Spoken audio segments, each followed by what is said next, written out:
Afternoon. I always like to start with some sort of like religious, like may the Lord bless you and keep you, kind of a greeting just for irony's sake. Seth Andrews here, Matt Dillahunty. For some reason, they stuck me in the freaking host chair. Like, why? Why would they do that to the viewers and listeners? They have.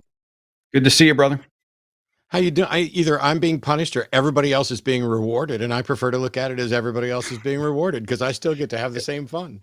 How you doing? The good part is that at any point I can just like say silence, and then Yes. you're supposed to. Yeah, but I don't think that's going to happen. It's good to see you. I guess happy Mother's Day. I know a lot of people are celebrating. It's a weird day. It's one of those things where for a lot of people it's love you, mom. Thank you for everything you've done. For other people, especially those estranged from family, it's kind of weird. I think you navigate. How do I feel? How do I feel about how I feel? What do I do? What are my obligations as son, daughter, sibling, mother, father? I don't know. Have you caught any of those vibes on your own pages today? Yeah, being in a place where we're interacting with a large secular community, there are people who reach out fairly regularly. I called my mom today. It was a very, very short call. I actually haven't seen her in person since before COVID, and maybe a year or so before then. It's not that we're like estranged. I'm busy with my life. She's doing whatever, and there's definite conflict related to religion. So the conversations tend to be a little bit more brief. But she finally today learned how to take a selfie with her phone and sent me a selfie of her smiling face, and I sent back a selfie of my smiling face as well.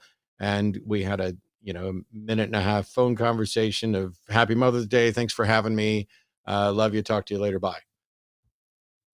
It's hard. I think I struggle with that sense of, well, it's your mother. And, I get that to a degree, but a lot of it's sort of rooted in biblical thinking. Honor thy father and thy mother. And then you have to say, well, what does honor mean?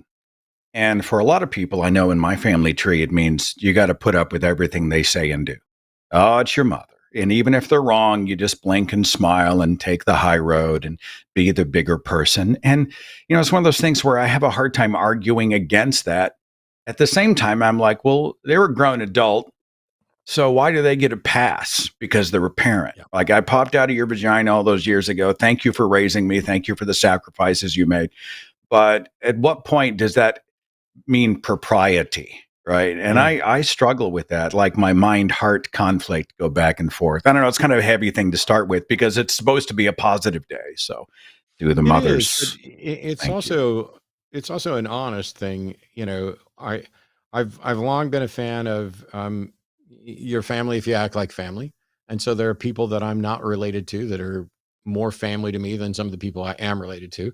I'm fortunate that my brother is one of the best human beings on the planet, and we are thick as thieves and will be until we're both shuffled off the mortal coil and are worm dirt. But we also, we've had different interactions with our parents over the years, and for a while we had very different kind of perspectives on that. And now, we're getting older, they're getting older.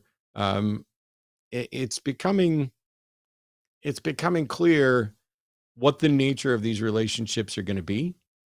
And as sad as it is, like nobody, I don't care who you are. I don't care if you birthed me. Congratulations. That's awesome. I'm happy to be here. And don't get me wrong. I'm not just appreciating the fact that you had sex. I'm talking about, the labor and the caring for me and, all that. It's amazing. That said, my life needs to be healthy. And if somebody, if my mom were a destructive and harmful influence on my life or the life of my loved ones, my family, my children, whatever, um, then I just wouldn't keep that relationship, and it would suck. Uh, although, which sucks worse? There are occasions where having someone in your life is worse than not having them in your life, even though they're both painful. And It's interesting how we I, talk about respect, but we don't often talk about self-respect. I mean, there's such an important, how do you have respect for others and not have respect for yourself and respect for your own boundaries and value system?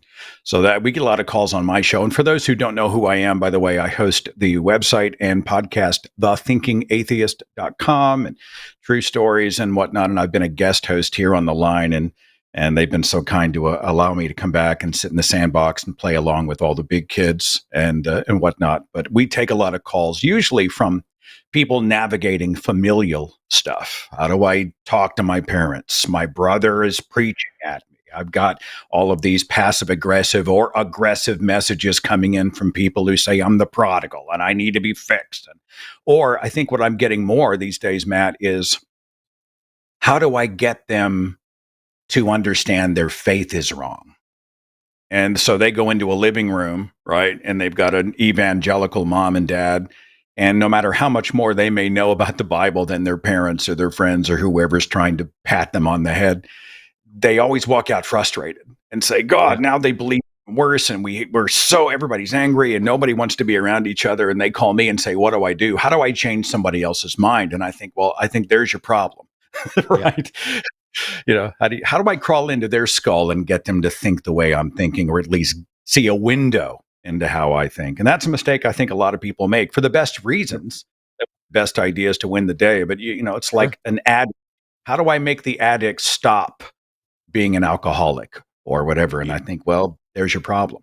So Yeah, that's an analogy that's not going to sit well with too many people, and yet it's, as far as I can tell, accurate. In the 20 years that I've been doing this, activism and shows and all that stuff, I've only had like one lengthy in-person discussion about religion with my parents, and that was in 2016.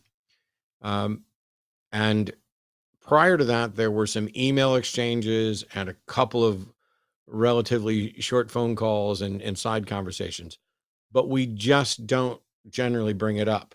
They very early were very clear and saying we are closed to this discussion. We are in fact closed minded, and there's nothing you're ever going to say that's going to change our minds about it.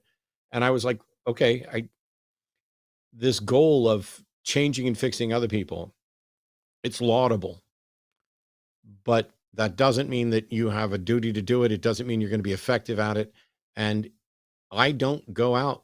I've said before, these are call-in shows. I don't make outgoing calls. I'm not running around on the weekend knocking on people's doors to tell them the joys of atheism. It just, I can understand people saying, but these particular religious ideas are harmful. I don't like the fact that they're hurting my parents. I don't like the fact they're hurting my loved ones. They don't even seem to realize it. But the biggest way they're hurting them is by creating this wedge between them and me. And I'd love for that to go away, because I'd like things to go back to being good, where we could just hang out and talk about whatever. It's very difficult, and it doesn't just end at family members. I have friends from my former youth group at First Baptist Church of Harvester in St. Charles, where I was in junior high and high school. They're friends of mine on Facebook. Some of them, the instant they found out who I was now and what I did now, unfriended, never heard from them again. But some of them, we're still friends, and we still occasionally post messages. But boy, do we stay 100 miles away from religion. it's a passive thing, though. A lot of times it's like, I'm sitting here, and then over here is somebody else. And they're like, hey, by the way, Bob, did you hear that story on Fox News about how scientists are increasingly rejecting the myth of evolution and embracing the Bible? Why, no, tell me about it. There's a little bit of that goes on. Yep. I used to make the mistake of walking into the room with data points because I didn't understand the psychology of belief. It took me years to start to realize that most of the people who go to church don't go for reasons of theology. They go for reasons of community and identity. And so it's really more of a familial connection to the idea and the people who agree in that idea. And so, when I walk in and I know the Bible better than a lot of these people who are thumping a Bible, and I'm like, well, look at this verse and check out this atrocity. And oh my God, it's slavery and human sacrifice and infanticide. And look at the New Testament where, God knocks up a unwed teenager with himself via ghost sex so that the offspring could grow up to become a bloody meat puppet to save us from the hell that God created, blah, blah, blah. I'm just literally going through all the stuff and they glaze. And I walked out going, how do they not hear me? Why am I not making a dent? And why do they seem to believe even more strongly? And it's because I didn't understand that they weren't a tower that was sending both a signal out and a signal in, right? They were an outgoing signal only. And their posture was one of defense, of defending their identity, their belief. And so I think it changed how I approach people. I take a much slower tack. I don't walk in with bullet points. I ask a lot of questions and I try to promote an atmosphere of safety, because I think that's when people change their minds, is when they do not feel unsafe to talk about these identity issues. It took me a lot of years and I'm still working on it, and there's no magic bullet. There's no, recipe. I think it's situational. I mean, everybody's different. Based on who you're talking to, your tactics will adjust, I'm guessing. Right, Matt? Yeah, it's, I definitely talk differently to my mom than I do to random caller on the show. Although there's been on more than one occasion where I decided, I've told this story, so I'll keep it really short. My mom sent me an email called From a Mother's Love. Sorry. And it was a big long sermon about how Jesus is real and mom loves you and mom wouldn't lie to you and all this other stuff. And I decided to reply to it as if it was just a random email from a random person. And I fished it properly. I went, line by line. That's bullshit. That's a fallacy. That's a fallacy. This is garbage. You're skipping past this. You're ignoring this context. There's this, boom, boom, boom. And I clicked send without proofreading or anything. And I just sat back in my chair and was like, I just ended my relationship with my mom. And she emailed back a little while later and was just, oh, honey, you're just like me. I had all those same concerns and Jesus fixed it all. And I was like, if I had hair, I would have ripped it all out. It's like, how did Jesus fix it all? How did Jesus make the slavery issues okay, or the misogyny issues okay? Exactly, explain that to me, but that's not going to happen. There's a myth, too, that Jesus is all love and light. There's an ex-evangelical I started to follow recently. His name is Jim Palmer. I did a video version of a piece that he had done about 14 things that the misguided religious establishment doesn't want you to know. And he had some really good points. Stuff like, just because someone's clergy gives them no extra credence or authority. Like when somebody walks in and they're like, oh, they're a reverend or they're a pastor, we often tend to defer and say, oh, goodness, we give them this sort of extra measure of credibility. Why? Why do we do that? We're just conditioned to do that. And there was a lot of stuff like that. But, Jim was talking about how much he loved the teachings of Jesus. And I'm like, oh, God, I love that bumper sticker on the surface. But a lot of people don't realize that all of Jesus's words, behaviors, teachings were not good. He was sometimes a total asshole. He was bigoted. He called one woman a dog, and he was racist in many. And of course, this is the same God who is part of the triune God of Yahweh and the Holy Spirit, which means Jesus is also the co-architect of hell, eternal torment. Depart from me, you who are cursed, into a lake of everlasting fire and damnation. I mean, hell is Jesus's idea, and I don't always get how people give Christ a pass. They just see him as kind of this hippie, happy, clappy, love everybody, kind of whitewashed Jesus. And yet, David Madison, Dr. Madison's a former preacher, and he's written some books, and he's got a website about like hundreds of things that Christians wish Jesus had never said, because they just can't reconcile it with the good and all-loving Jesus. I don't know. I just went off on a tangent. Which is actually a lot, because if you get a red letter Bible and open it up, there's barely hundreds of things that Jesus actually is attributed with saying. So if you found that much fault with just the red letter, I'm getting ready to do a series of videos that just go through the red letter, but I'm going to skip past the Sermon on the Mount because I've already done videos about all that. But by the way, you guys are watching us here on the Line Network. There's a load of other programs throughout the week for you to call into on this network, not the least of which is talks. Sorry. Monday is Skeptalk at 6 p.m. is going to be Shannon Q and Erika Given. Tuesday is going to be Chewed Gum with Eve Was Framed and Alyssa Ljub. Wednesday, I'll be back with David Fitzgerald for an episode of The Hang Up. Is that right? Did we already confirm that? Yep. Sweet. Thursday's Transatlantic Call-In Show at 2 p.m. is going to be Arden and Josie. And next Sunday on the Sunday show is going to be Forrest Valkai and Eric from Skeptics and Scoundrels. But the theists, I mean, we always prioritize theist callers to this show, and you are in luck today because while I just cranked through the announcements, Seth is actually in charge today, which means everybody who's terrified that I'm going to bowl them over and put them on hold 20 times or just call them an idiot and hang up. You are fortunate because there's an entirely different captain of this ship today. We've got theists already calling in.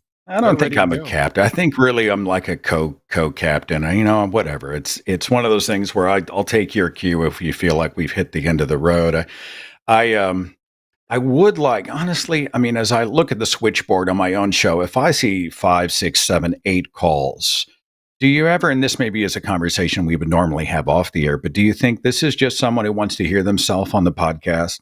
Because my preference is to speak to people who don't call every freaking week, who might be a fresh voice with a fresh question instead of seminar callers who seem to just want exposure. How do you approach that on this broadcast?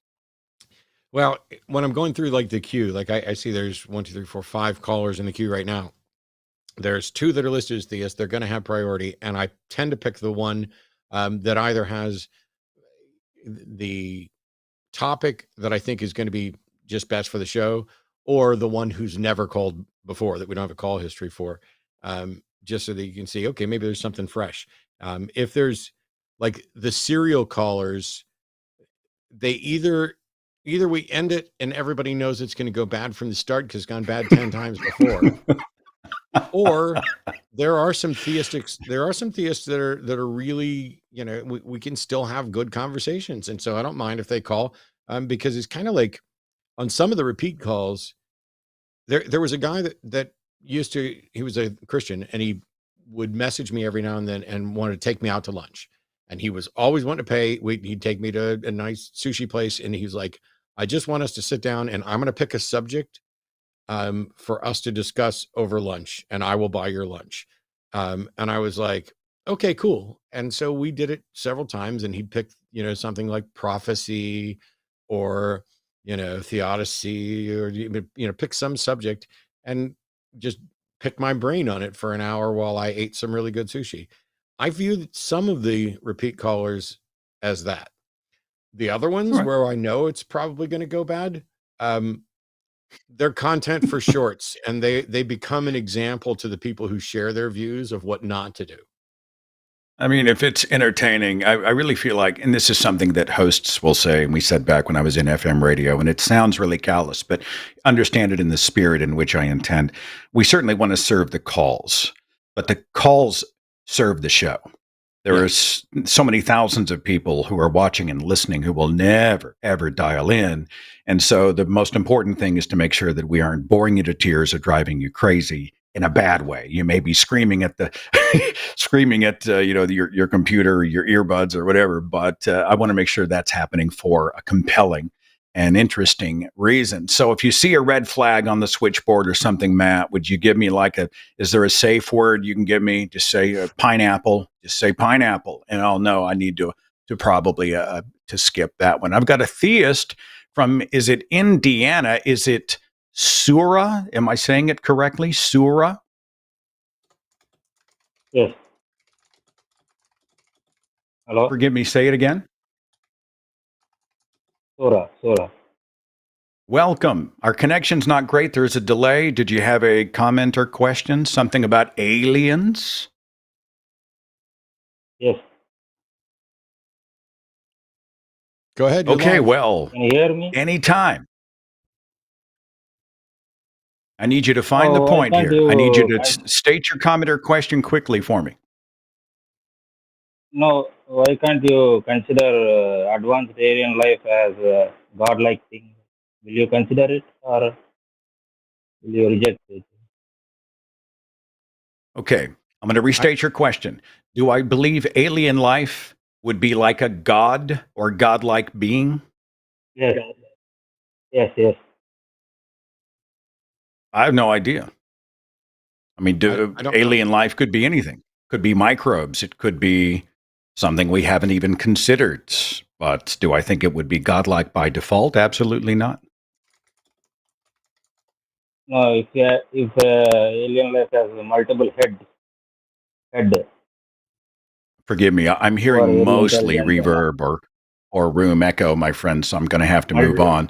Matt, did you have any comments on the alien question? Would it be a god or godlike by default?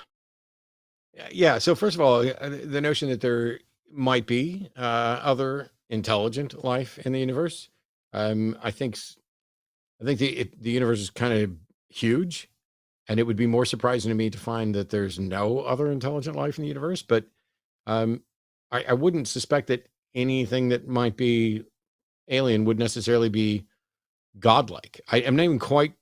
I'm not sure we're completely on the same page with what godlike means. But if we say, hey, is there other intelligent life in the galaxy that is more advanced technologically than us? I don't think that would come as a surprise either.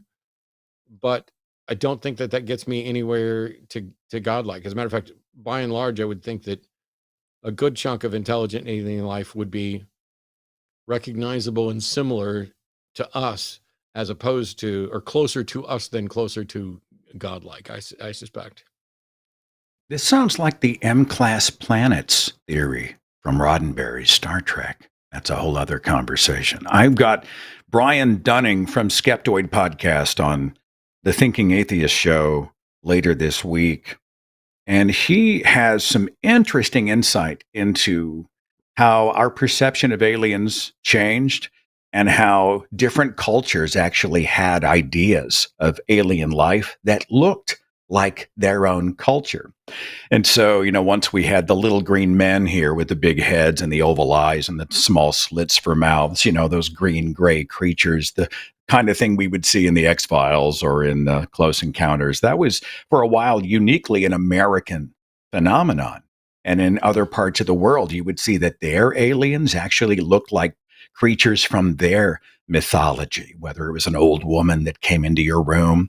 There was one that apparently would visit you who was an old hag, and she would come and compress you so that you could not breathe. And that's where the word haggard came from. When somebody looked like they hadn't slept well, they say, wow, you look haggard, meaning the old hag visited you last night. And it was only whenever we began to connect the world through media, and we were all watching and listening to a lot of the same stuff, that we became more focused on this generalized idea about aliens. But I'm even more interested in how I have met many Christians who they believe that all these UFO sightings and the supposedly revelatory DOD declassified documents, which essentially said nothing new, but how all of this is part of an end times thing.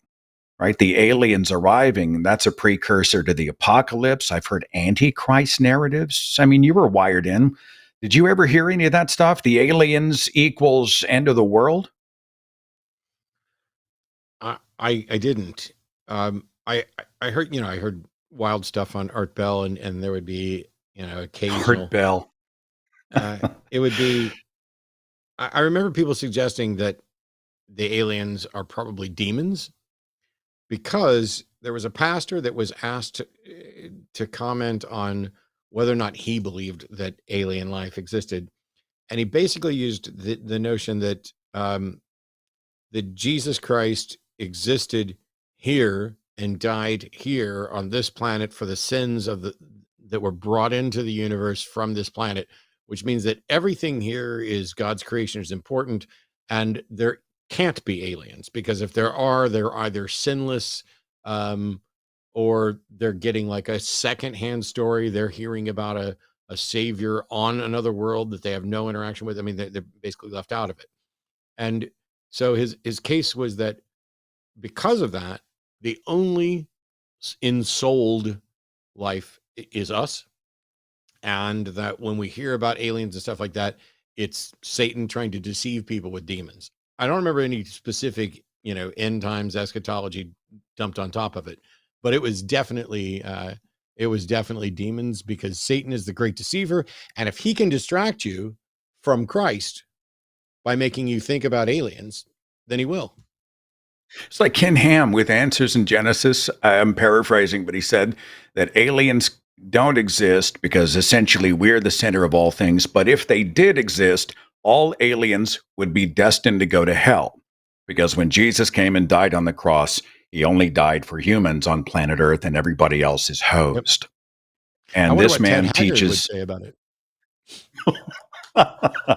Mustafa, do I have that right? From Minnesota, pronouns are he, him. Mustafa, are you with us, my friend? Yes, I am. Can you hear me? I am able to hear you. You want to talk about what today? Yeah. So I just saw the prompt of the video. It said, "Can you make a defense for theism," or something to that regard. And this is actually something that I changed my mind about in the past few months. So yeah, I am an atheist. I do not believe in God, and as you can tell by my name, I'm an ex-Muslim. And and just over talking to various different people, I've come to the conclusion that it's not really like the power of religion is not as strong as we often like to perceive it to be. Sometimes it's really just it's all about what an individual gets out of it and what they bring to it. Funny enough, I actually made friends with a stripper who is converting to Islam, and when I met her, I had all the anti-Islam talking points ready to go on her about why that is a terrible idea. You should not convert to Islam. But I'm not an imam. Like I have no business in telling her what to do or what not to do. Honestly, she finds peace in it, and she's not taking any of the objectively toxic, pardon my French, but just the shittiest aspects of the religion. So, yeah, I mean, like, if that's so what, she's not going to be she's not going to be forced to wear a bag, because I was looking at the great irony of going from getting paid to take your clothes off to being commanded by a bunch of men to keep more clothes on than ever. Exactly. Yeah, and trust me, I brought that up, but yeah, no, she's not. She's not going to be doing that. All right, hang on. Yeah, I'm I lost. Is she or is she not going to convert to Islam? Oh no, she already did. Okay, thank you. Continue. Yeah. You had a comment or question on that, or what? Oh yeah, no, that was just sort of my 2 cents on the matter, because again, that's what I saw the stream prompt on was, is there a defense for theism? I'm not sure if you had a counter to that or something else. Well, hang on. Are you saying? Forgive me again. There's a little bit of a delay, but I want to make sure we're rolling along. Are you saying it's kind of a useful fiction thing? It gave meaning and structure. So hey, if it works for her, whatever. Is that what you're asking about? Oh yeah, that's the conclusion I've come to in the past few months of talking to various people. I mean, as long as I'm not being forced to, like not eat pork or drink or, just whatever. Like, as long as it doesn't impact me, have at it. That's really where it comes down to for me. Matt, you want to jump in? Are you saying, as long as somebody else's religion doesn't impact you, it's fine? Well, are you? I'm confused, because it seems like, yes, there are plenty of reasons for someone to adopt a particular theistic label and to act as if they were a theist in public. But the only reason the only reason you could be a theist, to genuinely believe, is that you're convinced of the truth of the proposition. Being convinced of the utility of it, that's like saying, it's better for me to join the neighborhood watch program because I'll look good in the eyes of my neighbors, but I don't really think the neighborhood watch program is a good thing. I don't really believe that we should do it. And when it's my job to be on watch, I'm not actually going to patrol the neighborhood. I'm just going to sit in my car and scroll Instagram. That there's a difference between being actually in the neighborhood watch program because you're convinced that it's a good thing that we need and is pointing to something truthful, and the other one, you're just a fucking liar. And I totally see where you're coming from, but the thing about religion is that it's always been cherry-picked and it's often watered down. I mean, the Christianity today is not the Christianity from 2,000 years ago. So what? When I was a Christian, I genuinely believed in the tenets of Christianity. I genuinely believed that Jesus Christ was God incarnate, who came down, suffered and died, went to heaven, and that salvation was a gift from God by grace through faith, where I would determine where I could spend eternity. Whether or not there are aspects of Christianity or other religions that have changed or fallen out of favor, like I was a Southern Baptist, some versions of Southern Baptist didn't play cards and didn't dance, and none of them drink. I played cards and danced, but drinking was those things aren't key aspects of the religion. So, I mean, if you're basically saying there are instances where someone will benefit in a positive way from participating in a religious tradition, yes, that's absolutely true. And it's one of the reasons why I work so hard to change the world so that stops being true. Because what that is religious privilege. It means that by merely being a member of this group or saying you're a member of this group, you get privileges that you shouldn't. If we can get to the point where religions are no longer a privileged position, where the secularists are no longer a disparaged minority, then now the people who are participating in religions are going to be doing it only because they're convinced that it's actually true and not because they're convinced that it's useful. I'm glad you brought that up. And I don't want to sound arrogant, and I'm not trying to do a gotcha or anything. But could you tell me a little bit about these religious privileges that are in our society? Well, I'm sorry, what? Can you share some? He wants to know. He wants examples of religious privilege in society. Let me stop you and ask: yes. Which society? Which part of the country? Which region? Where are you speaking about? Saying that you're an ex-Muslim. Where are you located? Minnesota. Okay. Cool. Are you speaking to privilege in the United States? Yes, or to your own experience if we're talking about the regions in the U.S. I'm not sure exactly where you're located. All right, sorry, Matt. Go ahead. No, it's so the religious privilege is everything from tax-exempt status for churches by default, a general view within the public that religious people are more moral or are morally superior, or that you need to involve your children in religion, or that you need to act as if you believe these things or actually believe these things that are false in order to participate in this group thing. If I pack up and move from my town to a new town anywhere in the United States, there's a church. When I was a Southern Baptist, there's going to be a Southern Baptist church anywhere there. And it's going to be a built-in community that already accepts me, that they can take advantage of me, and or I can take advantage of them merely because we identify both with this label. It's not like that if you're an atheist. There are more and more secular communities, and we are doing, more to build them, but we're in a minority position without the advantages and privileges. There are city councils that start every meeting with a prayer, an invocation. There are people who are convinced that despite the fact that In God We Trust wasn't added to the pledge until the 50s, and In God We Trust wasn't added to all of the money until the 50s, and One Nation Under God wasn't added to the pledge until the 50s, that this has always been a Christian nation. And so the default view is that this is a Christian nation, and that Christians and Jews will side together against Muslims. Christians, Jews, and Muslims will side together against atheists. It's about drawing lines and saying, we're on this side of the line. You are not. You are not in this in group. I don't know how anybody could be blind to the blatant, overwhelming religious privilege in the United States in particular, when you have default tax exempt statuses for religions right out of the gate, and there's a church on every freaking corner. And when used to be, it's not as much anymore, but it used to be, if you moved into a new house, the first thing that happened is you got flooded with people inviting you to come to their church.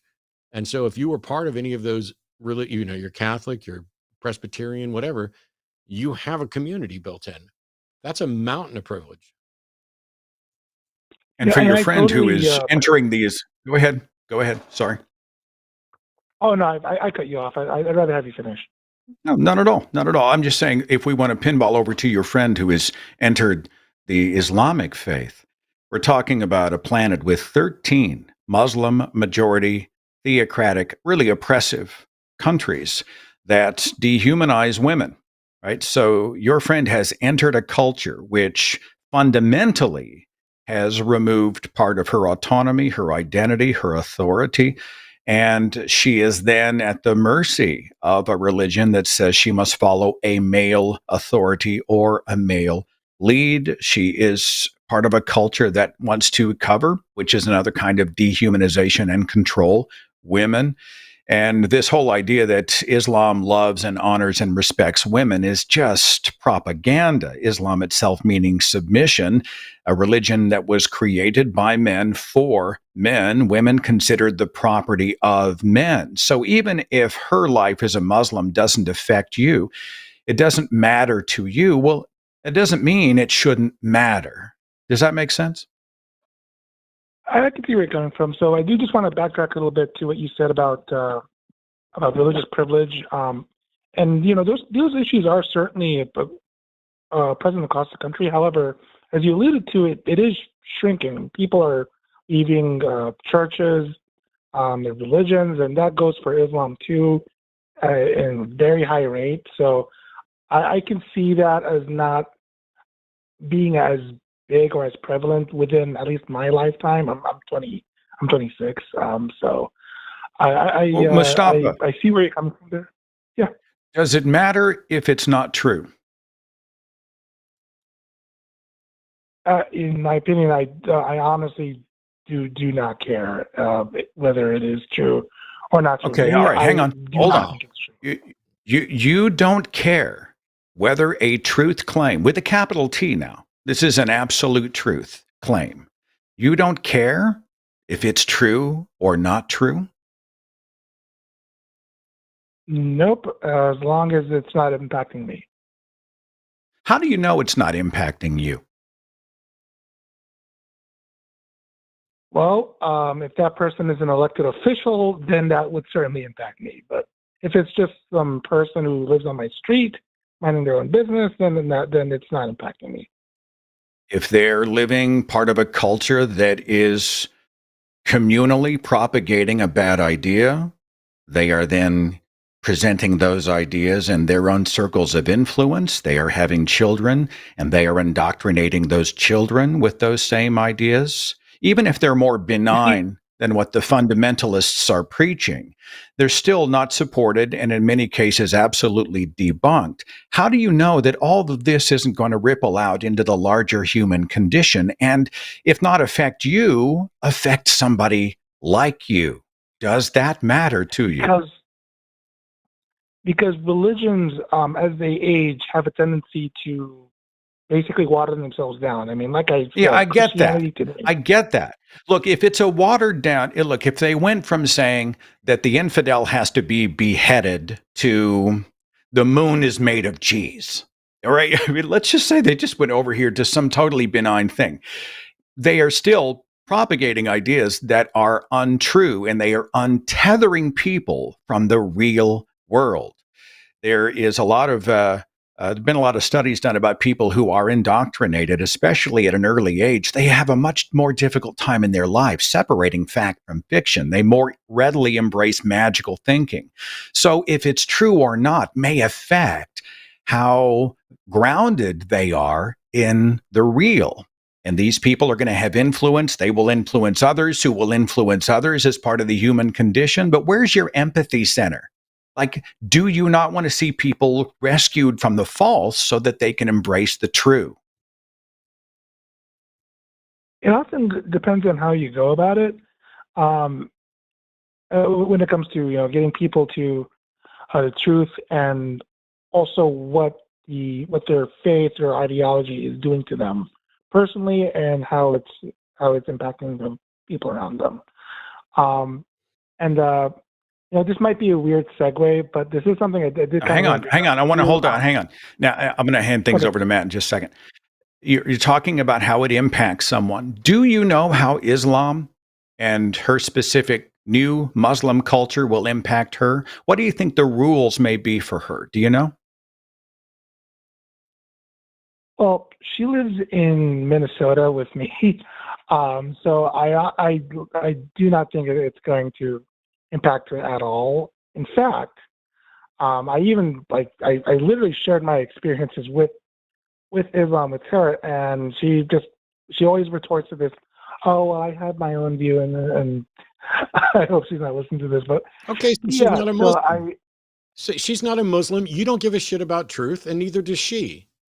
I have zero patience or interest for people who don't care whether something's true and don't think that this shit impacts the world, while we live in a world that is ravaged by wars, misogyny, homophobia, all at the hands of religion, not exclusively at the hand of the religion, but religions amplify all that. I am the beneficiary of a bucket of privilege in many different categories, and yet still I am not as privileged as you are to be able to not give a fuck whether or not these things are true, and not give a fuck about how they impact the world or the people. I mean, Jesus Christ, dude. Are you financially set for life where you don't have to work? Do you not care about whether or not someone has a right to choose how to live their life, what to do about a pregnancy? Just so the absolute apathy that you have is one of the most offensive things I've ever heard.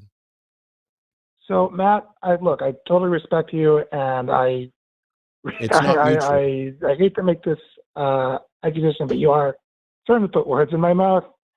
I do care why would you care? Why would you care if I put words in your mouth? You don't give a shit if anything's true.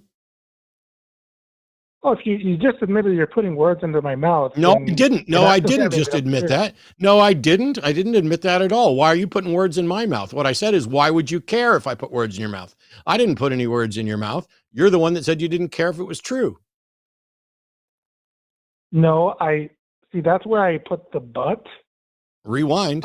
Which I said, as long as they're not an elected official or someone with an actual. No, Seth asked you how you knew it.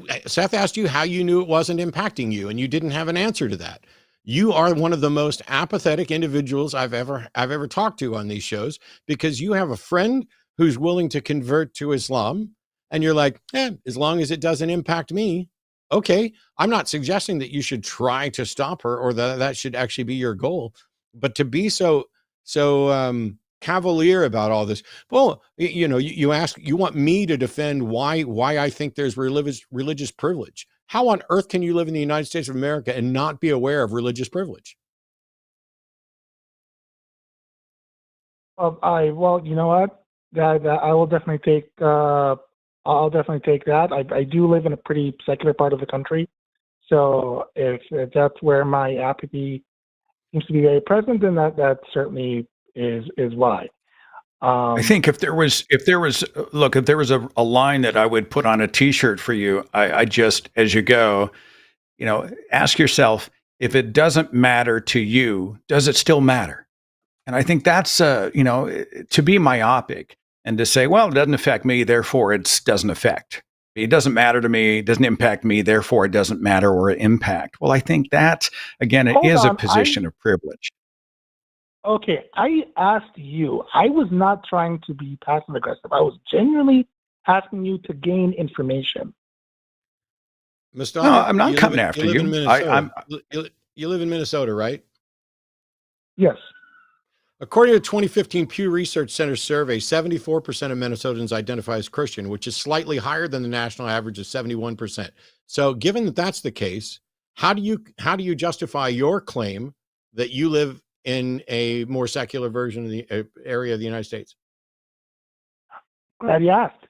So just because you identify with a religion does not mean that the laws are going to directly result in it. Like, for example, there's a higher proportion of Muslims in Turkey than there is in Saudi Arabia. And keep in mind, Turkey, like, there's no law saying you gotta identify this religion or you're gonna get your head cut off. Like, people have the free will to just identify what religion they want to be part of, and you can see just from the street, from their media, that lived in they a are secular area. You don't. Can you repeat that? You said you lived in a more secular area. The facts show that you don't. again, by identity. I'm not saying it's like Texas, What does where they're literally if you say that you live in a more secular area, what are you pointing to other than identity? Because right now it sounds like you're cherry picking. Matt, I just explained to you that your religious identity does not always result in what kind of laws you're going to have to go through or whatever. And that's why you did not say I live in an area with more secular focused laws than other areas. You said you lived in a more secular area. That's not true. Okay, then that's what I meant then. Okay. What about Minnesota laws make it more secular than any place else? Well, for starters, we're the only state in this part of the country that isn't going batshit crazy about restricting abortion access. In fact, there's been so many people from the Dakotas, Iowa, and Wisconsin crossing over here to get what a brilliant assessment of secularity, that you're not going batshit crazy over abortion laws. Well, you're the only state. At least you're aware the that only somebody is. Yeah. Anyway, I don't know. I'm hearing it's like watching a gnat fly in various directions. We pinballed from Minnesota to privilege to Islam to you have free will, you have freedom to be able to be Islamic or not in Turkey, if not Saudi Arabia, and on all of this is just becoming a big noise. It's a big soup. I think at the end of the day, the point is this: it doesn't have to matter to you for it to matter, and it does matter if it's true or false, because false ideas, bad ideas, magical thinking, even propaganda, these things can be weaponized. They can misguide people. They can untether them from a real world that they desperately need a foundation on. So when you look at your own situation and that of others, is it true? Should be one of the lead questions I think you should ask. Is that fair?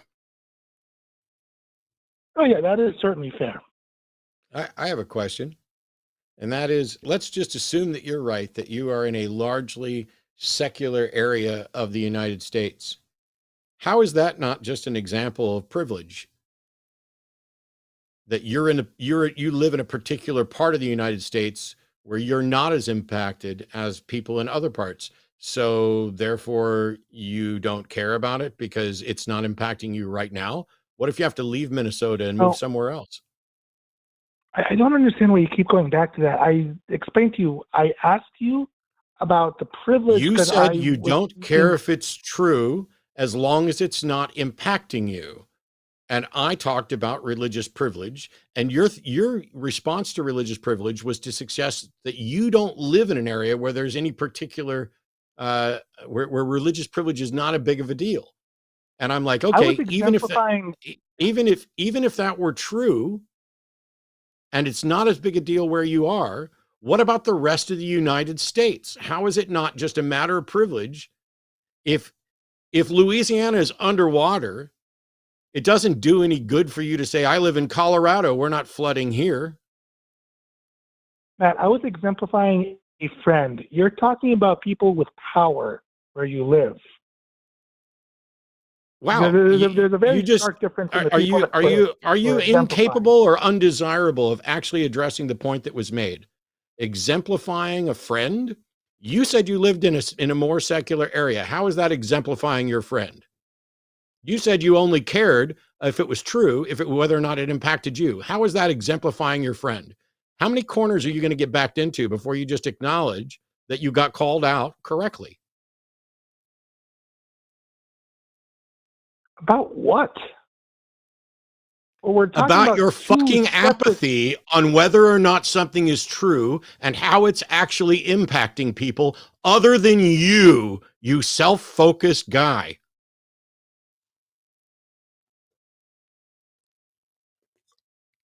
Go do something for other people for a change. Okay, hold on. You don't need to hold on. I don't need to hold on. I'm done with you, Mustafa. I'm done with you. You know nothing about me. Fuck you, Matt. I know lots of things about you because you've been proud enough to talk about them on the air. It's an interesting point. He's gone, by the way, of Christian privilege. I was doing a laundry list in my head when people say, well, what's it like to be a non-Christian in this country? And I watch the Christian culture, many in the Christian culture constantly cry persecution. We're persecuted. They want to be martyrs. They want to be victims so much. And they have to manufacture this persecution because it simply does not exist. In fact, the reverse is true. I mean, Christians get time off work for their religious holidays. They've got freedom to display religious symbols on their property, private property, whether it's crosses or nativity scenes. They have this narrative. They're coming to take the plastic baby Jesus. You can tune on the radio. There's religious TV and radio. There were more than 300,000 Christian churches in this country. They can worship 24/7 pretty much anywhere, even in their own homes. They can evangelize. There are Bibles. It's the most printed book in history. They can buy Bibles pretty much anywhere. They can wear religious jewelry and apparel and have the cross tattoo or the crown of thorns. There's a high probability their religious or their political representative will claim that religion. You can have religious or Christian homeschooling. The oath is often sworn on a Bible. If you go to a hotel room, do you find a science book or the Vedas? No, it's the freaking Bible. You got film production companies like Pure Flix, et cetera, making films and money on those films. This idea that Christianity is persecuted and that Christians are not privileged in this country is a freaking punchline. It's just a joke.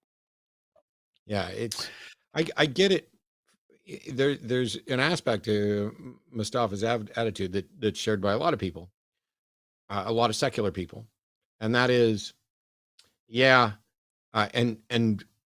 this is going to make some people mad, but I don't care. We have a very complex life that we have to live, and you are going to do better, generally speaking, in the United States, if in fact you are part of one of the majority religions, or if you are never openly hostile or challenging to one of the open major religions. And Mustafa is an atheist calling in to argue for the utility of theism on behalf of a friend who acknowledged that he doesn't care whether or not it's true as long as, unless it's actually impacting him. Mustafa is in group 2. Mustafa is there is a disadvantage to challenging or calling out religion or standing in opposition to religion. And I get it, Mustafa, you're a coward and a selfish coward, but that's okay because you are one of many selfish cowards.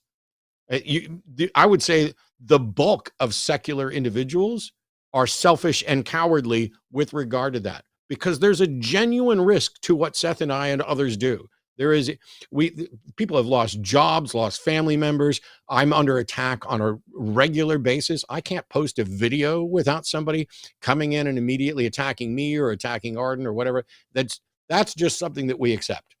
If you don't want to be involved in that, that's your prerogative. And I'm in favor.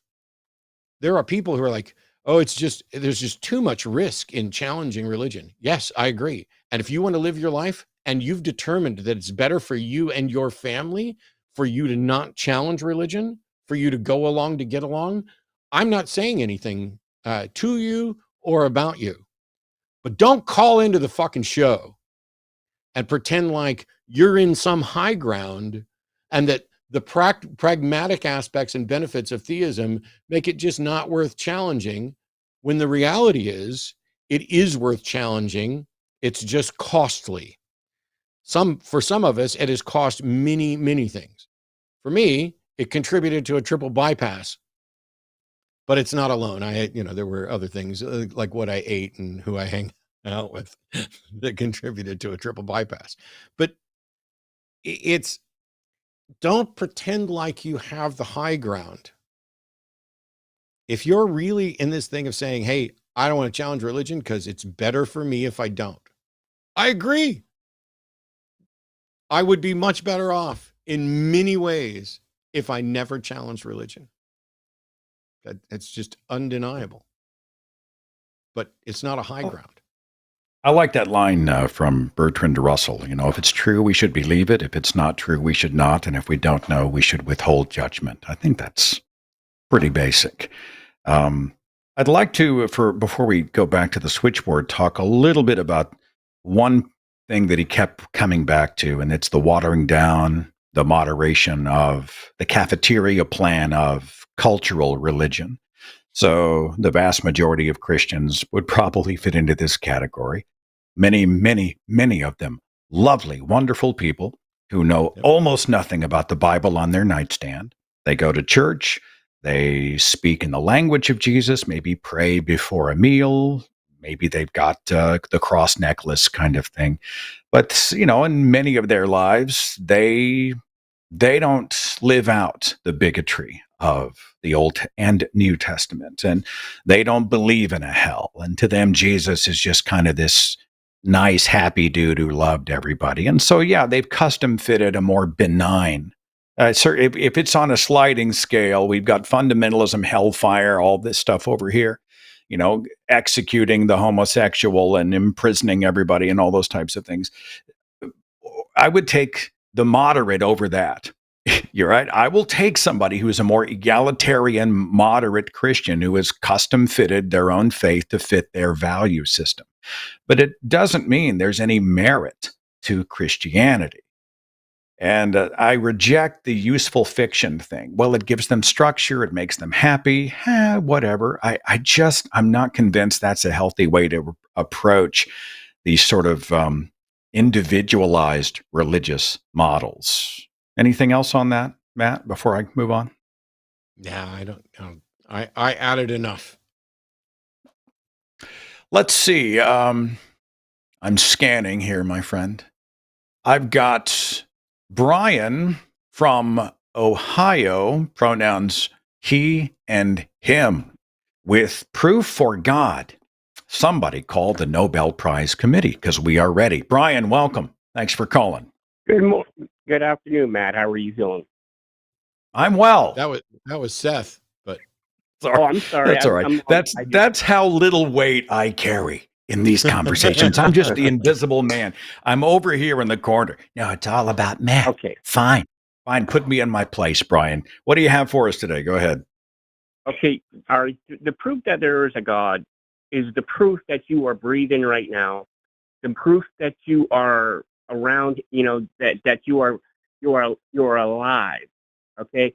Now, something never comes from nothing. So if there was, how do you not know that there is not a God? Let's go with that.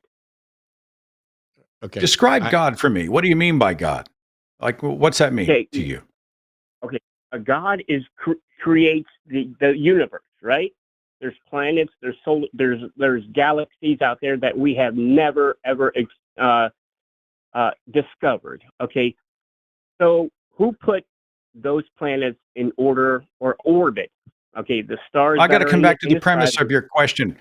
Brian, I got to come back to the premise of your question. How do you know it was a who and not a what? How do you know it was a creature, an intelligent creature, God, deity with agency? That's the one that set it all in motion. How did a creature become existing? There had to be a creator, right? So that means there is a creator. No. So I apologize. Right? No. I apologize. How are you alive? Brian? How are you alive? Brian? Yes. I apologize. I have to ask this. Are you serious? Because this is the most cartoonish, simple, ridiculous, confused parody of theism I think I've heard in months. Okay, so how do you describe everything that's going on, everything that breathes, everything that dies, everything that comes back, the four seasons, everything that is right now? You're alive. Your blood is flowing through Brian, listen to yourself. You just said, how do you describe everything that is you? And you included the seasons. I'm not the seasons. The seasons aren't me. No, I know. Let's try this, Brian. Pick one topic, pick one point, one topic. Let's deal with that one. And then maybe we'll move on to another one. You get to pick. Okay. You being alive right now. I'm alive right Your now mother, because my parents had sex. Right. Okay, and then how did that happen? I don't know. I wasn't there. I'm assuming they got frisky. They got frisky. So my dad probably inserted his penis, ejaculated. Right. The sperm traveled up the fallopian tube, fertilized the egg implanted into the uterus, and 9 months or so later, I walked out or crawled out, was pushed out. How did that happen? It just doesn't happen by chance. I just told you how it happened. I just told you how it happened. I understand that, that did happen. But how in all our cells and stuff? How did it create you? Yeah, okay. How were you developing in your mother's womb? And something had to put it there. Go ahead. So there's not something had to put it there. Sperm combined with an egg. Yeah. And from there, cells began to replicate. Right. So it just doesn't happen. Okay, it does happen. Be a creator that created billions of people on the planet alive right now, and the billions of people throughout the entirety of history. Literally, sexual reproduction happens. It is the essential aspect of nature that leads to life. Well, who created nature? Why do you assume that it's a who? And why do you assume that nature needed to be created? Because which draws me back to my original question, about agency. How do you know it was a who at the beginning of the universe, if there was a beginning? How do you know? Because I have faith. Okay. I have faith. Is not a way to know. A God. No, Brian, faith is not a way to know. Faith is the excuse you give when you don't have a way to know. If you had evidence and a reason, you would not say, because I have faith. Okay. In the entire, when you stop talking, Brian, you're never, ever, ever, ever, ever going to get to speak over me. That will never work. So just wait till I'm done. Okay. Thank you. When you asked me about sexual reproduction, I didn't say I arrived and I believe this because of faith. I have a mountain of evidence about how sexual reproduction works. When we ask you how you know that there's an agency at the beginning of the universe, you say you have faith. Faith is the word that you use when you don't have actual evidence. If I'm wrong, present the actual evidence for how you know there's an agent at the beginning of the universe. Okay. We are very small in this universe. Now listen to what I'm going to tell you. We are very small, and we're one of millions and billions of microorganisms that are around in this vast universe. Okay, some things you don't have the answer to. Some things that you're not meant to know until you pass away. Okay, everyone will pass away.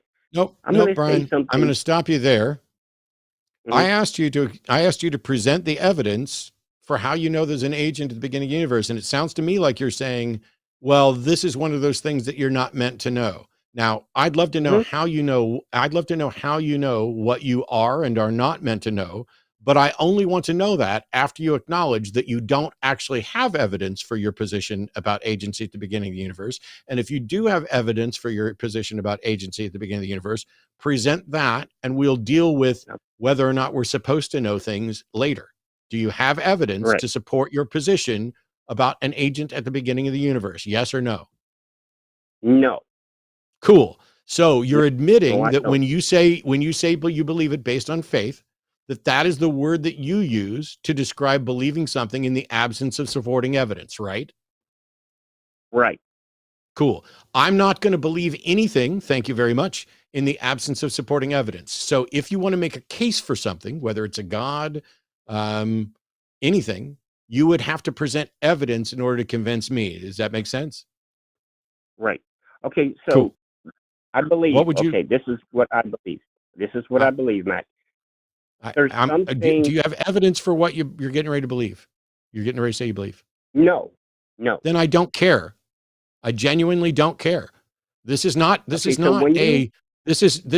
show and tell where you show up and tell us what it is that you think and then say, but I don't have any good reason. If you've already acknowledged you don't have a good reason for your belief, what's the point in talking about it? Because there's some things that we're not meant. We are so small. Our brain can only, detect or, acknowledge certain things. I'm going to ignore that. I'm going to ignore that T-ball thing that you just did for me and not bat that one out of the park. How do you know what we are supposed to know and what we're not supposed to know? How do you tell the difference?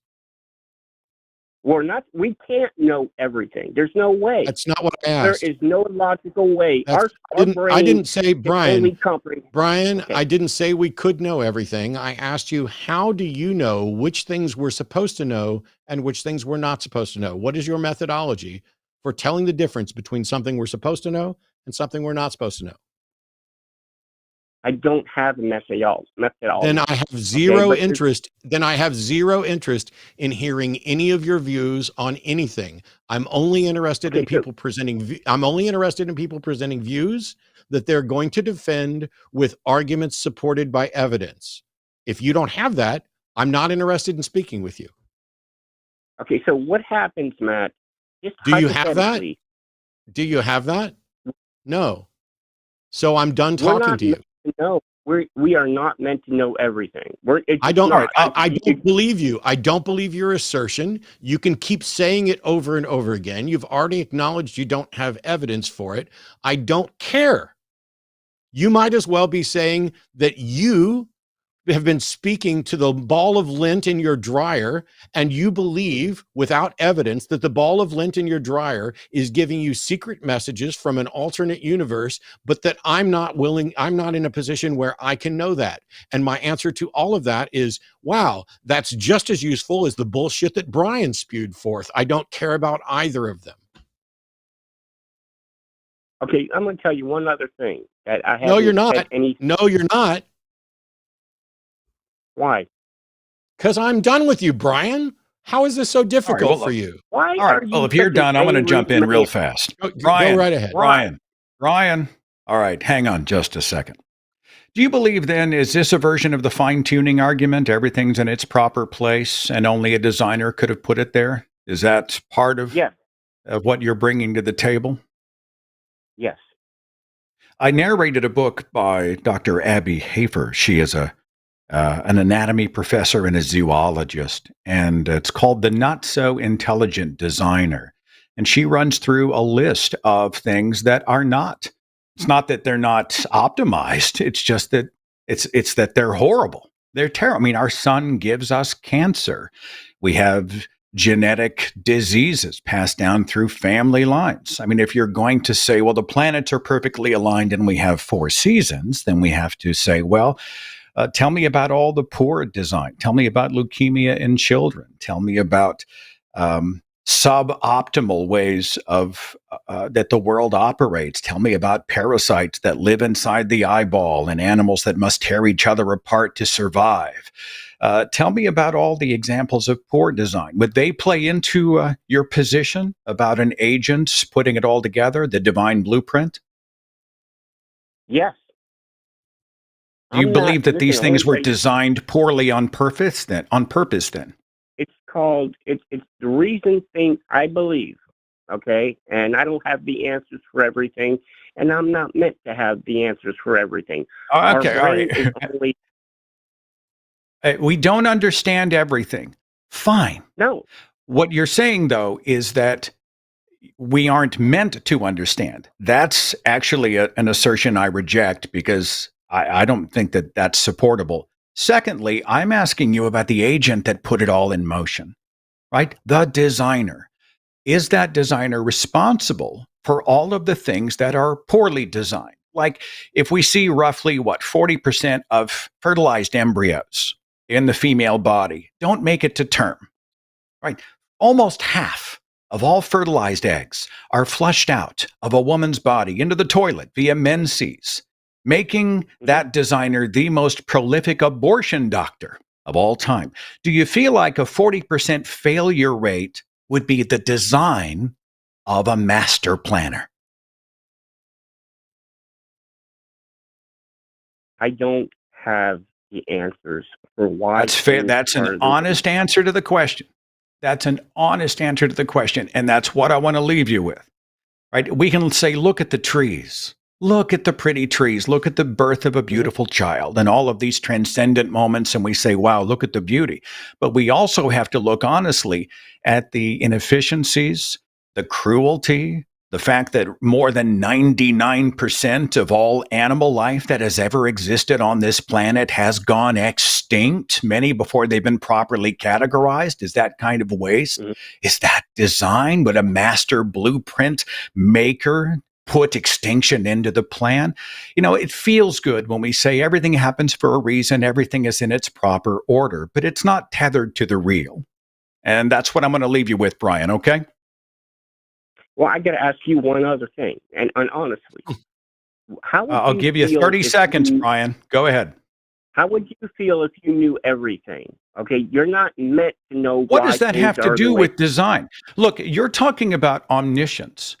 The fact that I'm honest and say that, yes, the universe is a vast, unimaginably vast place with hundreds of billions of galaxies. And my wealth of knowledge is, just this big. I have so much I could and should learn, but I don't know it all. What does that have to do with this claim about the agent who created all things, the master designer? These two are completely separate conversations. And the fact that you and I aren't omniscient doesn't mean we shouldn't be trying to fill the gaps in our knowledge, asking hard questions. And if it's not true, we say it's not true. And if we don't know, we withhold judgment. And I appreciate the call very much, Brian. Thanks so much. I don't know. We drone on too long with that guy, or was it entertaining for everybody? I'm fine. I love watching people with different approaches. It's just, so having done this for 20 years, I have a pretty good barometer of when things are just going to go in a circle over and over again. Brian, I mean, you go 0 to 100 pretty quickly. But, you went off on the guy pretty hard. Maybe you had it coming. I don't know. I don't feel that I went off on the guy at all. I felt like I kept asking questions, and when he acknowledged that he didn't have evidence, but he kept wanting to talk. Brian is someone who is proud of and making excuses for his own ignorance by convincing himself that there are things he's not supposed to know. I'm not convinced that there's anything that we're not supposed to know. There's absolutely things that we don't know, but this notion that there are things that we're not supposed to know suggests that there is someone filtering knowledge and information, and we're only going to get part of it. That's different from there are things that I don't know right now. But Brian doesn't understand pretty much anything. Thinks that, let's focus on this. Oh, can something come from nothing? I don't know, Brian. I've never had a nothing to experiment on. Have you? And by the way, how could you have a nothing? And who's suggesting that something could come from nothing? It's not the scientists, it's the theists that are suggesting that God created something from nothing. But really it'd be something from God. But at the end of the day, if you say, I believe this, but I don't have a good reason, and I don't think I need a good reason because I think this is one of those things that I'm not supposed to know, and I believe there are things you're not supposed to know without a good reason, where can that conversation go? And When I that's why heard he the came word right faith back to it. too, Yep. when I heard the word faith, I immediately I thought, well, there you are. And again, I have to go back to Bertrand Russell. I pulled up his famous quote. He says, "Where there is evidence, no one speaks of faith. We do not speak of faith that 2 and 2 are 4, or that the earth is round. We only speak of faith when we wish to substitute emotion for evidence." I'm even more impressed by this. It's almost a desire to say that I need to be a blank so that someone else can know more than I do. It's hardwired into me, which is really an insidious model, because then this agent would be purposefully withholding information. They creating a curious creature and then saying, I refuse to tell you why it is the way it is and what my plan is. And I'm going to limit your capacity for understanding. That to me is a rather insidious inference that I'm making there. So. Yeah. And I think I think that if Brian understood better, he might see that. But if at every opportunity there, it was, I don't have a reason and I don't need one. And okay, that's fine for you. But that's not what this show is about, nor is it what's going to convince me, which is why I was right away, or eventually got to the point where I was saying, look, if you want to offer up your positions and say that you don't have evidence for them, and I'm only going to be convinced by arguments that are backed by evidence, then what's the point in having a conversation? The only thing left is to convince you that you're wrong about whether or not you should have evidence-based positions, which we could do.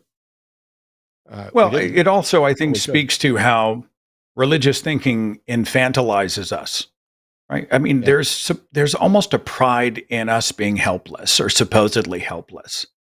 And I refuse, especially after 30 years in the faith, I refuse to surrender my own right to question. This idea, well, I'm not supposed to know. I wasn't designed to know. So that makes me susceptible. I am easy meat for any grifter, any con, any bad idea that comes along that looks or sounds convincing, that wants to fill in that blank with whatever answer, quote unquote, that they have. I refuse to surrender that part of me to anybody. My days of deferring are over. Jordan, out of Texas, pronouns are he, him. Jordan, are you with us?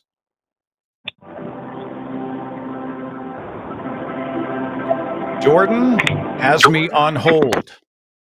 Jordan is going back on hold. Interesting hold music. Apparently entertaining us, relaxing us. There's actually not any hold music. They should have Listen to Call show on. So it makes me a little concerned about that caller, but we'll try again. Oh, all right. I mean, ready. I wondered if maybe they got busy and put us on their hold, is what I was wondering, but I don't know. I may have. I'm scanning. Do you see the same switchboard I do, Matt?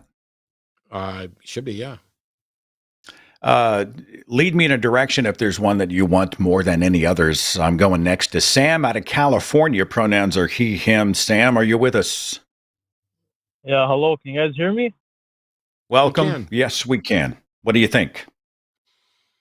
Hi, guys. So I was just wanted to get your thoughts on the contingency argument. So, if everything in the universe is contingent and has a cause, therefore the universe has a cause and there has to be a necessary being. So I was just wondering your thoughts on that.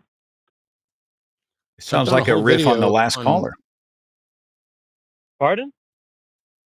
Go ahead, brother. Go ahead, Matt.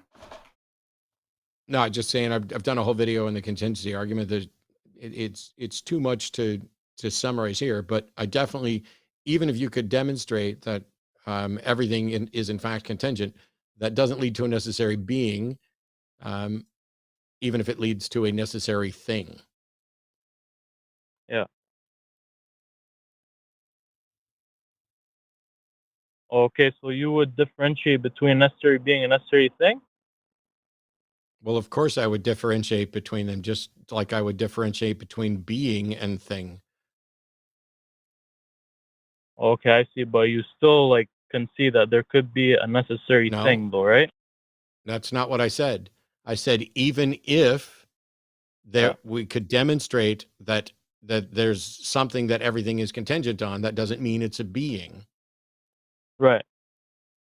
But it could be a necessary thing. Or it could be that there's not a necessary thing. Right. So, like, You have to actually make the case. Okay, but like, do you think that it could be a possibility? I don't know what's possible and what's this is so weird to be sitting here being quizzed. Yeah. If you've got a case to make it. Oh, I was just wondering. I just wanted to see if you thought it was possible, like a possible theory. I don't know if it's possible. Possibility needs to be demonstrated. You don't just get to assume possibility. Okay, I see. All right, that's kind of just all I want to ask. Thank you, Sam. Okay. Thanks for calling. Help me understand. Were we talking about the prime mover at the beginning of all things being a thing or a being? I wasn't tracking. Kind of. Most of the contingency arguments go a little bit beyond just mere causality, and there needs to be, a cause before this and a cause before this and a cause before this type thing, to specifically defining things as contingent, like this only exists, or this exists if and only if this other thing exists. And so each state, each item in the universe, each pattern, my pattern, your pattern, my pattern was contingent on all of the particular molecules, the sex that my parents evidently had, that was contingent upon that event. And so you can keep tracing this back. So you can in fact look at this as a contingency, as an extension of a potential first cause argument. But it goes beyond that to not just say, oh, there needs to be a prime cause. There needs to be something that is not contingent that everything else is contingent on. Otherwise, we've got this infinite string of contingencies. And so as soon as you start acknowledging that, oh, this item is contingent, this item is contingent, then you're looking for the one thing or the group of things that are not contingent, that exist independent of themselves and are not dependent on anything else. It may be the case that the universe is non-contingent, that it has always existed in some form, somehow. We just don't know because we can't explore prior to, Big Bang cosmology, et cetera. Does that lean into Kalam, though? Who designed the designer? Everything that begins to exist had a cause. Therefore, there was something that never began. I mean, do you think he was leaning into the Kalam thing? Or? Well, he's specifically going with arguments from contingency, but they all relate to. So the Kalam is a version of the cosmological, or a specific cosmological argument that gets to the nature of the cosmos. The contingency argument doesn't care whether or not there's a cosmos or anything else. It is a meta argument about of purely philosophical nature that puts things into two categories: those things which are contingent on other things, and whether or not there is something upon there that is no longer contingent. And so it doesn't matter about causality. The Kalam and others might fall apart because there's an A theory of time and a B theory of time. And there may be ways around pure causality things by saying, the B theory of time, all of a sudden causality is a matter of perception and not an actuality. And so it gets into subtle things of, okay, in causality arguments, you're going to get a first cause, but I think that's only good on an A theory of time.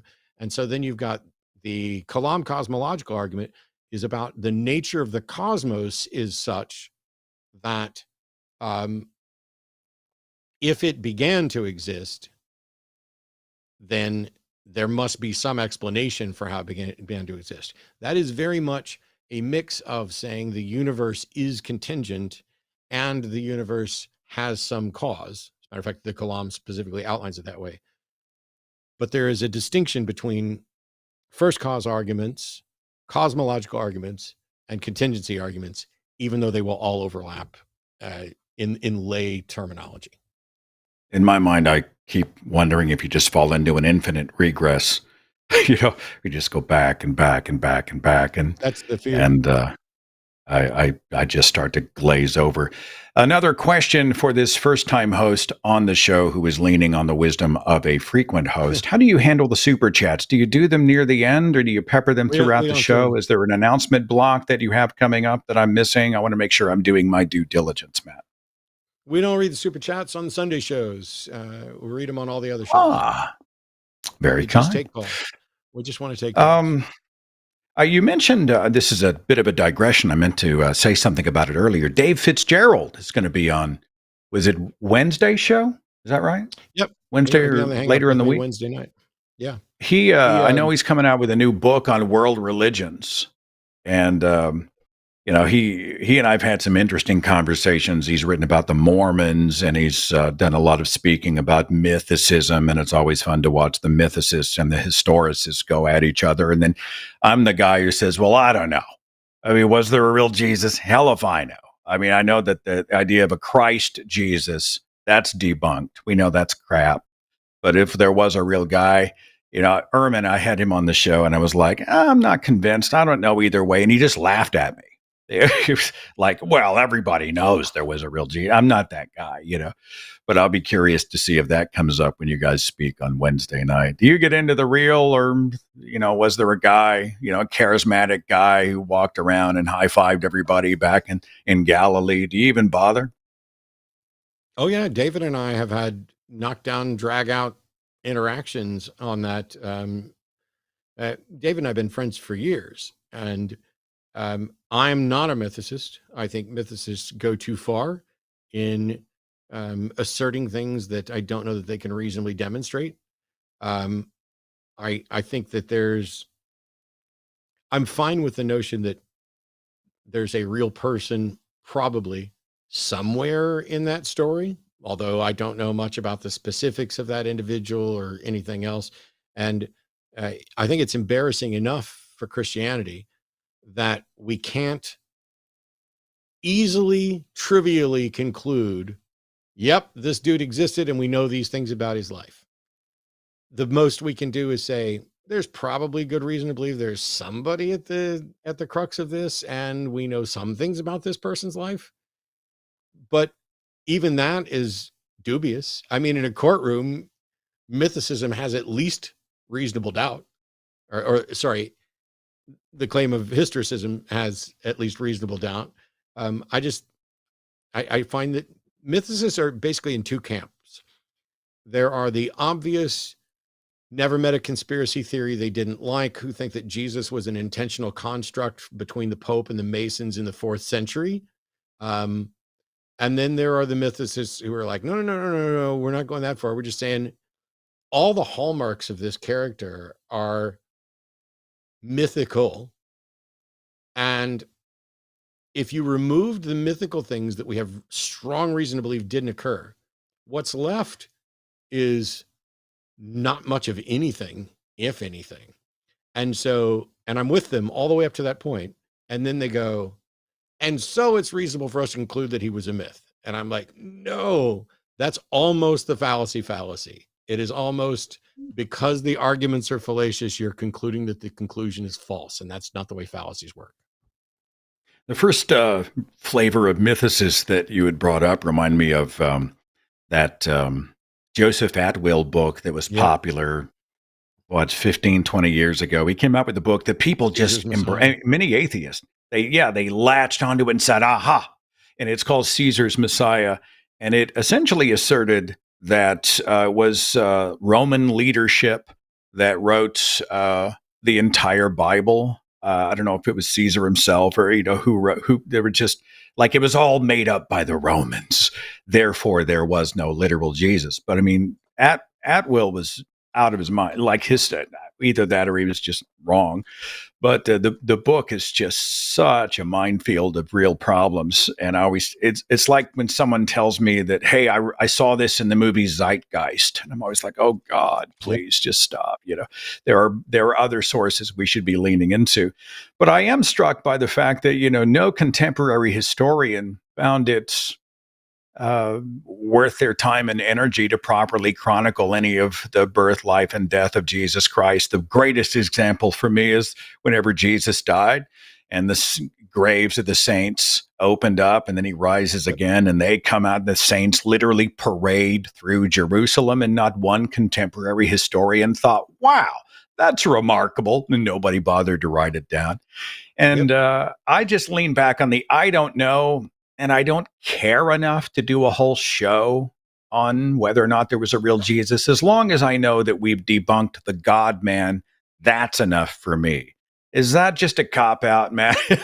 Am I just being a coward by saying, it doesn't matter all that much? You care about what you care. From a Christian standpoint, it has to matter. So I've had Christians say that, when we point out, look, or they'll say we have more evidence for Jesus than we do for Socrates or Plato. And I'm like, yeah, maybe, but whether Socrates or Plato didn't exist and were an invention of the other one doesn't matter. I'm not being judged on whether or not I'm going to live by their words. I'm not being told that if I don't subscribe to Platonic ideals, that I'm going to be tortured forever as payment for sinning against the mind of a God. Whether or not Jesus existed is critical to Christianity. If Jesus didn't exist, then the things attributed to him, his works, his deeds, his sayings, aren't attributed to him. And his death and resurrection did not and could not have occurred. If somebody did not exist, then they did not die and definitely were not resurrected. And so the very foundation of Christianity, the sacrifice and redemption of the sacrifice of a part of a weekend, but that leads to redemption, can't happen if he doesn't exist. This is why the mythicists are in many ways at the forefront of pushing back on Christianity, because it's not just saying you can't prove that he existed, which is terrible and damning to Christianity. It's we have good reason to think he didn't exist, which means that there is no redemption and your view is false. That's a whole other show, Matt. Whole other show. I'm just going to scan here. If there's one you would prefer more than another, you just let me know. But I am inclined to speak to Claire. Another call out of Texas. Claire, are you with me? I am, Seth. Thank you for taking the call. You're on with Seth and Matt. What do you have for us? So I called a previous week in which I identified as a Discordianist, which I had been a recent convert to that. And through a well-reasoned discussion, less of an argument than anything, I was convinced back out of my stance on the proposition of the God question. And I'm starting to recognize that within myself that I sort of have this trauma response, which I've never recognized before, but I guess must have always been there. And I'm trying to wonder if there's some sort of mechanism in which I can bypass this. I don't really know what resource I could go to specifically for this. For instance, I think it might be the origin point behind that conversation of the God-shaped hole, which is just literally, I think, a byproduct of indoctrination. And I've had a history of, I know the facts of the matter, and I feel very reasoned in that that there are no gods. Specifically, I take a hard atheist stance. I feel very reasoned in that, but there's a part of me that does yearn for that, for a replacement for the thing that was removed. And I guess I can leave that introduction there. I have I've got a friend- resource. Go ahead. Go ahead. Yeah, just real quick. I have a friend who, when we were doing nonprofits, we got a question similar to this, which is like, once you get rid of religion, what do you replace it with? And Dennis Lubay said, once you get rid of the cancer, what do you replace it with? Dan Barker has a line. He said, oh God, how's that go? If I am not a slave, whose master will I serve, or something along those lines? I'm sure I totally butchered that. If my master isn't real, my master doesn't exist, whose slave will I be? Is that it? I can't. Yeah, I'm sure I'll have to. Somebody look it up. I think that I just had a conversation on some of my own shows about this. There's one with Dr. Laura Anderson, who's a religious trauma coach. And it's called When Religion Hurts You. And I asked the question, it's almost like an abused partner. Do you find yourself gravitating toward other abusers? And can we relate that to the God model? It's almost like the devil you know. It's familiar. Maybe I've got security or confidence issues. Maybe I'm so used to the hurt that I gravitate to the hurt. Maybe the future out here is so unsure that it frightens me more than staying where at least I know what's around the next corner. Does any of that resonate with you? Do you feel like when you lean into a religious model that it's like the devil you know, at least it's familiar? Is there part of that going on, Claire? I honestly, assessing it, I think that that's a huge part of it. And I do think a secondary part is like a restoration of comfort, which I know to be a negative thing, especially when disillusioned of this last proposition and like returning to like reason in my mind. Not saying that there isn't a way to maintain reason with theism.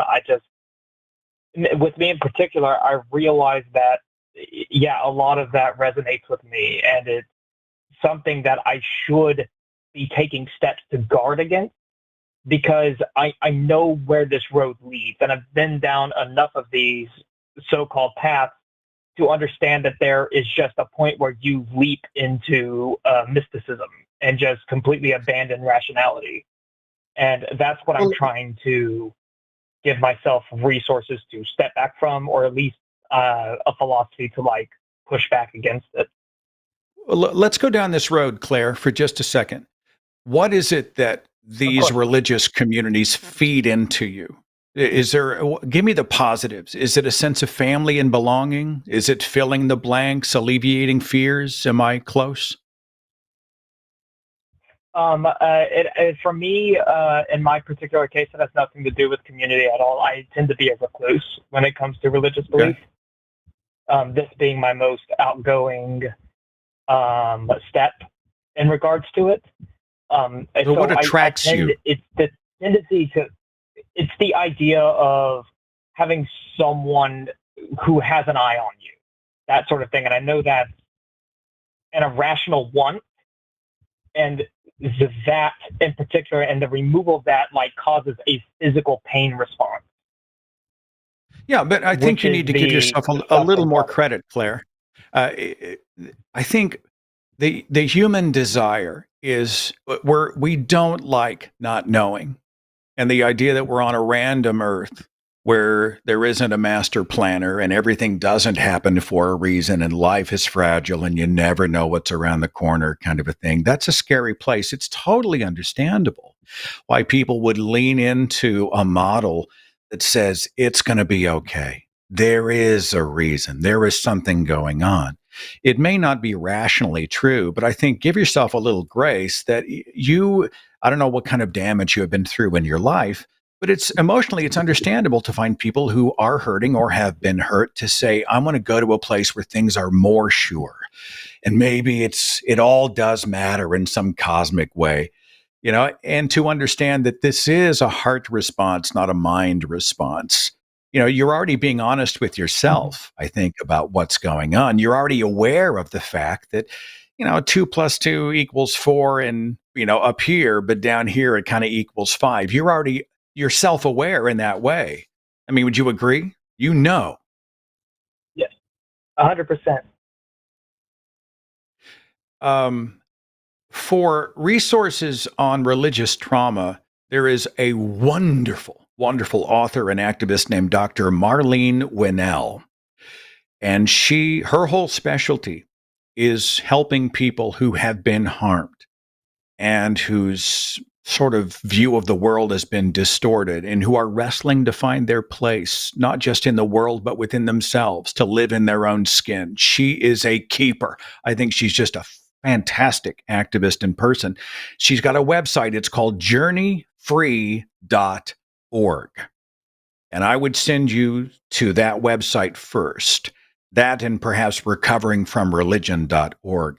And there, I think conversations can begin to understand why you are yearning, why you are leaning so much, maybe what wounds are still there, certainly scars, and how you might be able to tether yourself to a community, to resources, if you're more of a recluse, perhaps to an identity that isn't quite so susceptible to religious thinking. And I'll defer to Matt for the rest of the answer. Any thoughts, my friend?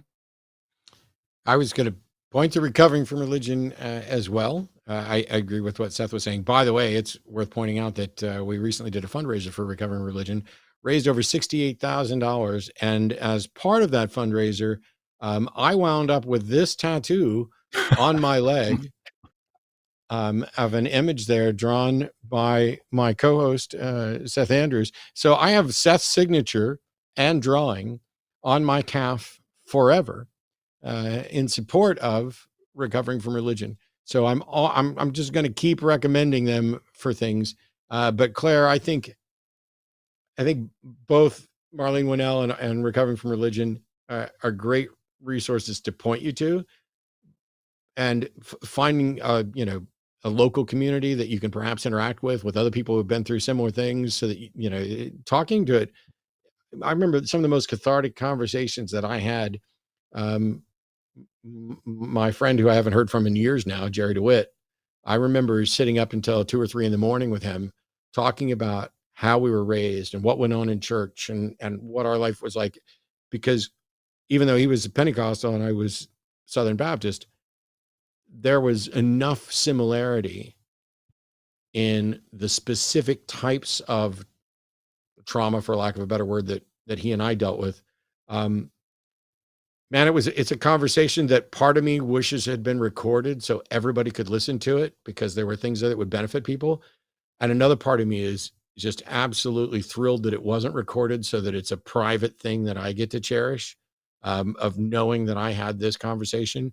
I think if you start looking for communities and people that you can interact with like that, I think you're going to find conversations like that help give you the space and the time to continue to heal.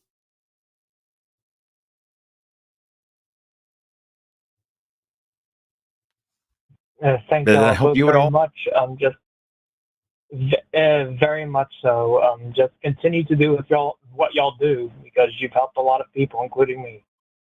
Awesome. Well, thanks, Claire. Just give yourself some grace, right? This is a very human thing, and it's okay to be human, and it's one step at a time. And I hope those resources help you. All right. All right. Y'all have a great night. All right. See you later. I'm horrified by. Let me tell you, everybody, the story of this drawing. Was it last year's fundraiser for RFR, Matt? I'm trying to remember. Yes. And yes, I did a gag, and I was going to auction off the art, and I totally set it up like straight. And I said, well, I've been taking art classes, and I've really been developing my skills. And so I've actually painted or drawn my own pets here at the house. And I just want to offer these up just out of the goodness of my heart to try to raise money. And then I held up these, and they were just a gag. You're supposed to get a laugh. Just a quickly hand-drawn stick figure of cat. Arden, would you put it back up real fast? I didn't even get a tail on it. I did it so fast. There's no tail on my cat. It's one of my favorite things. And so all of a sudden, Matt says, I tell you what, if we hit this donation goal, I will have this tattooed on my body. And I was and remain horrified. Now, it's awesome but I just feel so weird about it, man. I don't know how to. I don't know how to feel about it. So, well, I tell you, and you know, I'm not going to lie to you. I'm so happy this is tattooed on me. I genuinely love this image, and for several different reasons. One is because somebody at some point is going to see it and think that this is my kid's drawing that I loved so much that I put it on me. The other is the story of the actual fundraising thing, but legitimately, like, Arden's an artist. There are other people who I'm friends with who are artists. They all have the same response, that this is, you know how like there's some of those Cartoon Network late night where the drawings and the animations are like intentionally bad or jiggly or whatever else, or where you're doing almost a parody thing. Genuinely, people look at this and they're like, that is amazing. I would have, you know, I don't want to short circuit our ability to raise funds and stuff, but there was a really good chance I was going to get this tattooed on me, whether we raised money or not. I genuinely love it. So thank you for drawing it. And now it's on my calf. I'm a giver. You know, I'm a giver from the depths of my, apparently it was a moment of accidental epiphany. Artistry just came out of the cosmos. I vibrated in the positive and I was able to give this gift to not just the world, but to Matt's calf. Which leg is it on and how big is it? It is on my left leg and it is, I don't know, probably hand size, tip to base of my hand. Oh my God. It's hand size? Yeah, it's, well, let me put my calf back up. I mean, you can see the width of my calf. The jeans are rolled up right to my knee, and that goes down. If it weren't such an awkward position, I would stand up now and show you, but it's Okay. Well, I'm deeply honored, horrified, but also very much honored. Is it time to take another call? I'm going to walk over to the producer's room and have her snap a photo of it. Actually, no, I think I've got another photo. Go ahead. Start another call. I'll get this done. You want to start a call while you fish for that? That's just such a weird world. Just such a weird. And so when you're like 80, you're going to have a stick figure of my cat on your. But I got this at 55, so it'll be one of the least saggy things on my entire body at 80. I wonder what it will look like at that point. You know, maybe it looked like a cougar or something really scary. I've got, not going to take that one. Sorry. Let's do Jennifer. Jennifer, are you with us? Yes. Hi. Welcome. What are your thoughts, comment, question today? What can we do for you? My thoughts are, I'm fascinated by this discussion, and I just recently watched the debate with Mr. Dillahunty and Jordan Peterson, and it gave me extreme. Yes? Can I back you off your phone just a little bit? I don't know if everybody else is getting distortion, but I'm going to back you down just a little, just a couple inches further from your mouth, and start again. Once again, please. Okay. I'm also kind of shouting, so I'll stop shouting. Stop shouting. I experienced cognitive dissonance while watching your debate with Mr. Peterson. And I lead into cognitive dissonance because I have a tendency to kind of give into confirmation bias. So my thing is, I believe in a deity, right? And I really thought about it. A lot of why I believe in a deity has to do with I don't know if you'd call it a membership, but I attend Alcoholics Anonymous meetings. And step 2 and 3 are specific towards directing its members to believe in what they call a higher power. Jennifer. And if you're reading, yeah? I need you to soften your voice for me. I wouldn't ask again, but it's becoming difficult for our listeners out there, and we are totally peaking on the VU meter. Oh, I'm Okay. so sorry. So Okay. there's no need. It's fine. You naturally project, and that's fine. But the equipment Yeah. is not ready for you. So if you can back it down a little more for me, okay? Sure. So, All right. in reading the big book, the Alcoholics Anonymous big book, they start out their chapter discussing this with, you don't really need to. You can be an atheist if you're a member. It's not, any kind of definition of higher power counts. But if you carry further on in the book, they do quite bluntly say we are going to talk about God, and God is a part of the membership of Alcoholics Anonymous. Their logic behind that is kind of, I think it's called a false dichotomy. I'm not sure. I'm not good with terms.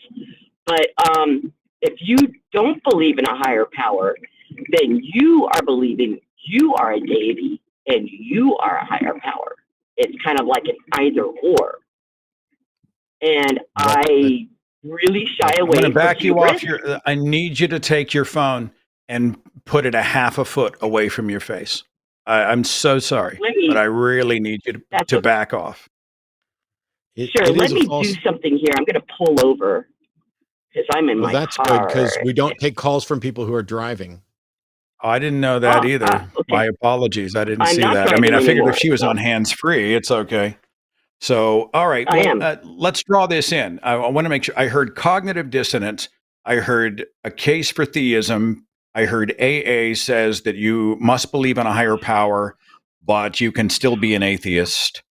So help me understand. What's the point, comment, or question you're making? The point is that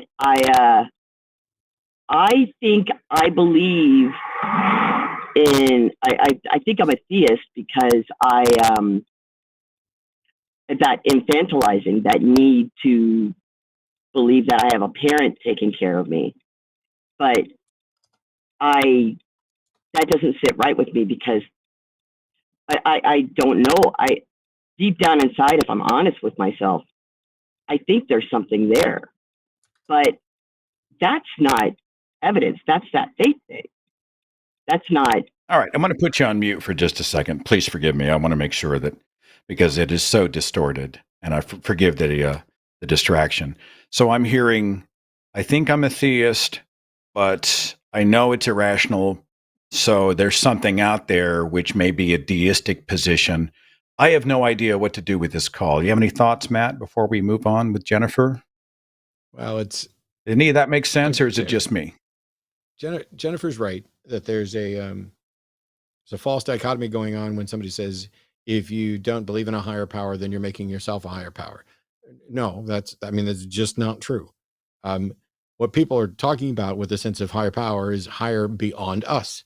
And if I'm not convinced that there is such a thing, that doesn't mean that I've become any higher. If I'm a 9 and I don't think there's a 10, it doesn't mean I've made myself a 10. This is not even about whether or not you're closed to the possibility that there's a God or a higher power. But when you say you're a theist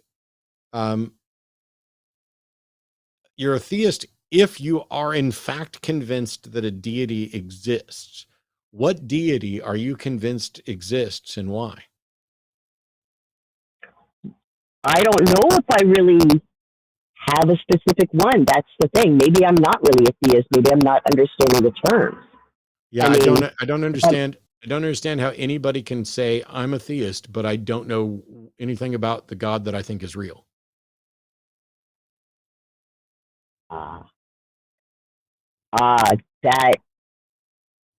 Okay, you're changing my mind. Jennifer? I've been influenced. Yes, can you hear me? I'm so thankful for your call, but it's just too distorted for me to continue. Let Matt and I sort of talk a little bit about the deist-theist thing, and I want to address AA after the call. Would that be all right? And then you can drive safely to your destination. Would that be all right? Yes, thank you so much. All right. My apologies for having to let you go, but it's just, I think, too distorted for us to continue there. A problem that I have with Alcoholics Anonymous, and it's hard because I will say this, the program has helped a lot of people escape addiction.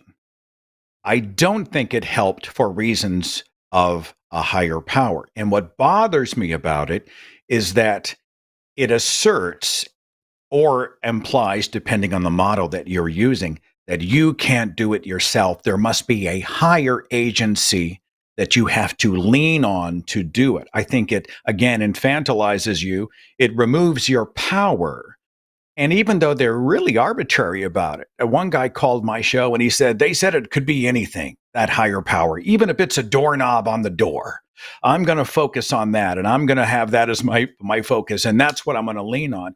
I'm just not a fan of saying, okay, I need an external other for me to be able to beat this challenge in my life. I'm not even convinced that's moral. Matt, thoughts, AA? Yeah, as soon as you add the word moral to it, it spun me off in a different direction with different thought. The biggest thing for Take me your is time. if somebody says you are either convinced that a God exists or you are not convinced. Now that's doesn't mean if I say I'm not convinced that a God exists, I'm not in any way saying I am convinced there are no gods. That may be the case, not necessarily. But if I say I'm not convinced that a God exists, I can't be a theist.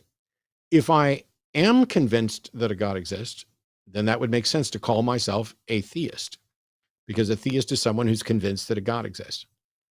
I don't understand how someone can say, I'm convinced that a God exists, but I don't know any of the properties of this God. It's like saying, I'm convinced of a Fergalburgle, but I don't know what any of the properties of a Fergalburgle are. It's one of the reasons why I came up. Fergalburgle, Manergalburgle is my nonsense phrase that wasn't supposed to mean anything and took on a life of its own. And I think what ends up happening, and this may be to whatever extent you could be immoral with respect to yourself, where morality enters into it, I have an obligation to be, I think, intellectually rigorous and honest if I'm going to express my view on something. And so if I say, hi, I'm a theist, I'm telling everybody else in normative language, I'm convinced that a God exists. Which God? I haven't said, but odds are it's probably one of the many gods that are consistent with the gods of classical theism. I'm probably an adherent of some version of Christianity, Judaism, Islam, something along those lines. But it would, if I ran around saying I'm a theist and somebody said, what God do you believe in? And I said, there is a ball of lint in my dryer that I view as God.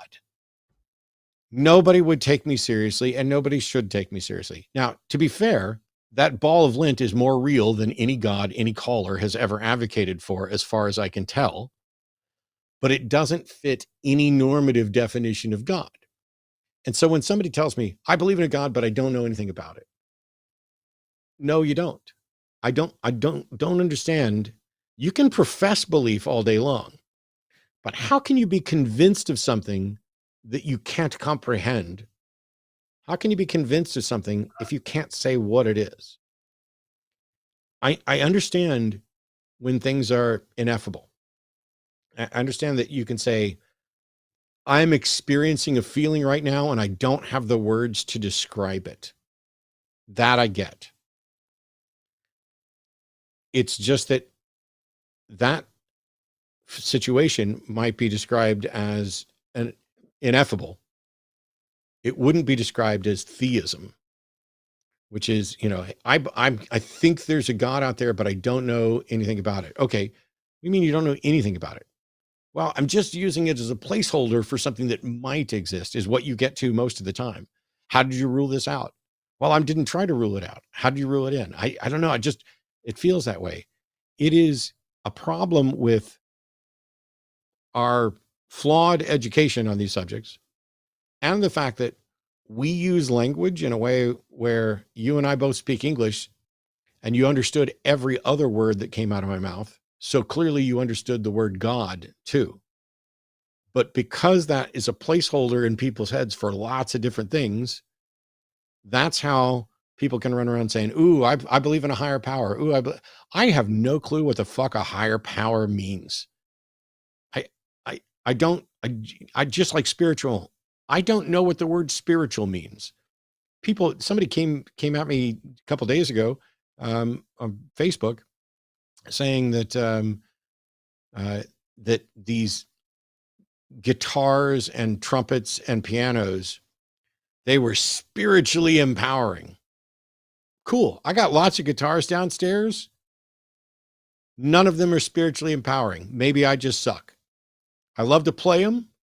I can appreciate a different quality of experience when the guitar is making sound, and it's a pleasant sound, and I can appreciate playing and singing a song and all of that, and having an experience that is potentially euphoric. All of those things I get. I don't understand when you say it's a spiritual experience. And yet when I ask, I get the, oh, how sad for you. Well, cool. I guess it is sad for me. Or maybe you are using a word that is so fungible, so easily prone to manipulation, because you're describing something and you're using language that you hope everybody kind of gets it, but it keeps you from having to actually talk about the specifics of what it is that you're talking about. I don't know if I'd put that in the cowardly category. I think it's limitations on language. But for the person who says, I think I'm a theist, all I want to know is, okay, tell me about the God that you believe in. Ooh, I don't know anything about it. How can you say you believe it? Is theism, is that a specific God with a proper name, though? Like, I believe in Bob kind of thing? No, you could say, I believe there is an intelligent creator God, but I don't believe that humans have actually interacted with him in any detectable way. And then we have to get into other issues, but go ahead. You don't. Go ahead. No. Did you have any thoughts on the AA? I mentioned Alcoholics Anonymous and the higher power model. I didn't want to skip over that if you had any thoughts that you wanted to throw in. I despise Alcoholics Anonymous. I'm on record many times now saying, first of all, you can be an atheist and go to AA meetings, as Claire was pointing out. This nonsense about a higher power there. There's specific language that they'll use for people who are atheists in order to try and keep them. My problem with Alcoholics Anonymous is that A, I think it's replacing one addiction with another. B, it's a dishonest organization that doesn't post their recidivism rates and instead wants to claim that they have zero recidivism, because if you go back to drinking, you failed the program didn't fail you. If you actually look into Alcoholics Anonymous, what you'll find is that it's not particularly effective. But I will say the same thing I've said every time this thing has come up, which is, while I have serious objections to Alcoholics Anonymous and any 12-step program that starts with I am helpless or includes I am helpless and must seek help outside of me, it's one thing to recognize that I might need assistance. It's another thing to assert that someone is helpful and you're making them kind of dependent on the program or dependent on the group. But the thing that I've said every time, which is this: if you're convinced that Alcoholics Anonymous is keeping you sober, keep going. Keep working the program, because it is better for you to be sober for bad reasons than drunk for bad reasons.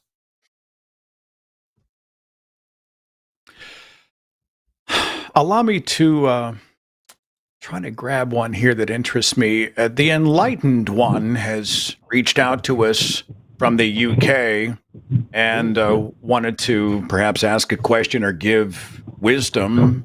Buddha, welcome. Buddha. Yes. Buddha is sorry. So whatever's going on your end of the call is not going to work for me. Are you outside? Are you moving furniture? What am I hearing?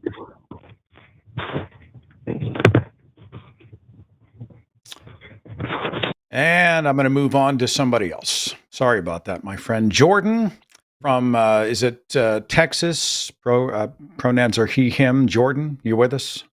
Jordan was with us. Yeah, I'm earlier. here. Hello? Have we spoken to Jordan? This the same one? No. Hello? Is this the same Yes. Jordan from earlier? Yes, sir. I think we've spent plenty of time with Jordan. Damien, Ohio, are you with us? Yes, I am. Welcome. What do you have for us today? Welcome. I'm a Christian stand-up comedian, and I'm just starting out, and it did not go well with, I think they thought the jokes were funny, but too offensive. And I was just gonna, I want to Funny, run but by too two of the guys offensive. on the other side. What was I'm that? sorry. You Funny, told Christian jokes to an audience and they found it offensive, and what, you want to try them out on us? Yeah, see, the audience was, say, 75% obviously Christian, and about a quarter atheist. And when I started writing jokes about religion, it was almost And like no I Jews? No channeled. wonder it wasn't funny. Yeah, there you go. See, you should do this. No, I channeled little Matt Dillahunty. It was almost like pretty much everything you say There's your problem. seriously could be viewed as, Go the ahead. Hit me criticism with of it. Christianity is funny. Hit me with it. But Do how a Christians bit. how they could believe in divine command theory. After all, it's just a theory. And I told him, I sang him a song. Okay, I won't do that one, but I said my favorite Bible story is the one where the apostles take a dump on a man named Thomas. Doubting Thomas, they called him. He was given that offensive nickname because he was skeptical about a dude rising from the dead. He should be known as Reasonable Thomas. Maybe start his own church, the Church of Rational Thinking. And then I got one about Judas. Yeah, this one didn't go over well. But Damien, I let's get to appreciate Judas the and call, stuff. but this isn't working for us, my friend. I don't hear any humor. So your gifts may lie elsewhere. I got You have thoughts? one more one-liner. It's Sure. What the hell? Jesus loved slavery, this I know, for the Bible tells me. Sorry, I can't do it, man. Yeah, Just can't do it. Damien, thanks for calling. Appreciate that. Few things I think are as uncomfortable as unfunny funny. It's weird weird because keep going. No. I'm just saying, when I'm in an audience, I've seen this happen actually at some free thought conventions. One of the most terrifying moments for me is when they say we have brought in a comedian, because it's either going to be amazing, and the people who really know how to do this are the folks at Florida Free Thought. All of their comedians are I'm going down there next weekend. Wonderfully funny. But 8 times out of 10, I sit near the back because I'm terrified. It just doesn't resonate, and it makes me uncomfortable. Matt, go ahead. I'm sorry. I was cringing. My fault. Well, first of all, there it is, so you can see it, how big it is on my calf. Now, that's comedy right there. That's funny to me. I mean, yeah. So it pretty much is calf sized. It's pretty solid. So it's you're gonna wear shorts. You're gonna wear shorts this summer. I'm wearing shorts right now. I walk around with that cat hanging out all over the place. The nice thing is that it's not going to really scar up and heal a whole bunch, because it's just single little lines. There's no shading in it and everything else. But yeah, no. It's a proper. I didn't come half stepping. I got a proper tattoo, and I like it. Your commitment is remarkable. Remarkable. Any other thoughts, Matt? Before I try somebody else, go ahead. Yeah. So. First of all, it's weird. He's a theist who's a comedian who's trying to channel me. Now, maybe he's not a Christian who's a comedian. Maybe he's a different type of theist. And so he's trying to make fun of Christianity. The problem is saying doubting Thomas should be reasonable Thomas is just true. It's weird. I mean, the bigger question is, why is Jesus willing to prove himself to doubting Thomas, but not the rest of us? The rest of us got to take Thomas's word for it. There were problems with the joke structures. when you are putting together joke and your joke includes divine command theory, the average Christian has no idea what the fuck divine command theory is. It's not a phrase they hear about. It's not a phrase within Christianity. It's a phrase within the philosophy of religion. So you've narrowed your market to people who've probably already watched me. And since I'm way funnier than you, they're just not going to laugh at you. That's the way it goes. Sorry. You can't channel me. I'm unchannelable. Is it Hey, there's somebody who Yang wants to challenge from us. Yeah. Georgia? Hello. Pronouns are he, him. Yang, thanks for calling. What's on your mind? Hey guys. So basically just wanted, I guess, talk about theism, atheism, whole big shebang, all that kind of stuff. It says here So that you're what's your start comment off or with question? it says here you're I'm going to gonna question- challenge. It says here you're going to Yeah. challenge our atheism with a similar mind but a greater understanding. Cool. yes, I used to be an atheist. What do you have a greater understanding of? Basically just everything. I've had many conversations with atheists and theists, polytheists, Cool. everything. Theists, I've been there. I've been all those things. Just searching for the answers. So what I'm asking here is, when you say you're going to challenge my atheism is I'm not convinced a God exists. How do you challenge that? Well, I could simply ask you a question. Go for it. And that question would be, do you think the universe itself has any type of awareness? I do not believe that the universe itself has any type of awareness. Do you think it displays any type of awareness with the double slit experiment and particle wave duality? No. What can you really take away from that then? That we don't know what's going on? Or that maybe it's responsive to individual observation? What I can take away from that is that I'm not convinced that this is a demonstration of universal awareness. Do you have an evidence-based argument to show that the double slit experiment leads to the reasonable conclusion that there is universal awareness? It basically breaks the static model of the universe and introduces a more dynamic version. And that dynamic version basically allows things to be more fluid. Yang, And the more fluid Yang, part basically means, yes, Yang, the fact that a model doesn't fit somebody else's prediction doesn't tell us anything at all about whether or not the universe is self-aware. So what's the evidence that the universe is self-aware?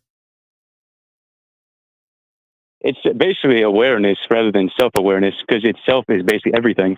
You thinking about the universe right now is a form of universal self-awareness. Okay, no. So if I think about the universe, that isn't the universe thinking about the universe. Just like if my fingernail is hard, that doesn't mean every other cell in my body is hard or that the entirety of my body is hard. That is the fallacy where you're moving from the specific to the general. So you can't say that because I'm aware of the universe, that means that the universe is aware. If that's all you mean, then duh, of course I think I'm aware and I think I'm a part of the universe. Does the rock over there, is it aware of the universe? Depends on what rock. Every rock is fluid in some type of way. It depends on the heat state. Point to a fucking rock anywhere that you can show is aware of anything. Crystals are responsive to information. Excuse me? Crystals are responsive to information. They can actually be used as storage devices. Crystals aren't, okay. Prove that crystals are aware. Reacting is not necessarily the same as awareness. The fact that a plant turns to face a sunlight does not mean it is aware in a conscious sense. You are confusing the symptom with what you're trying to inject into it. So once again, point to a rock where you can demonstrate. Are you aware? What is awareness? Can you really display that? Okay, Yang. you're a waste of time, Yang. Thanks for I calling. can keep going, Appreciate man. it. Yeah, I know you can, because you have a greater understanding. Congrats.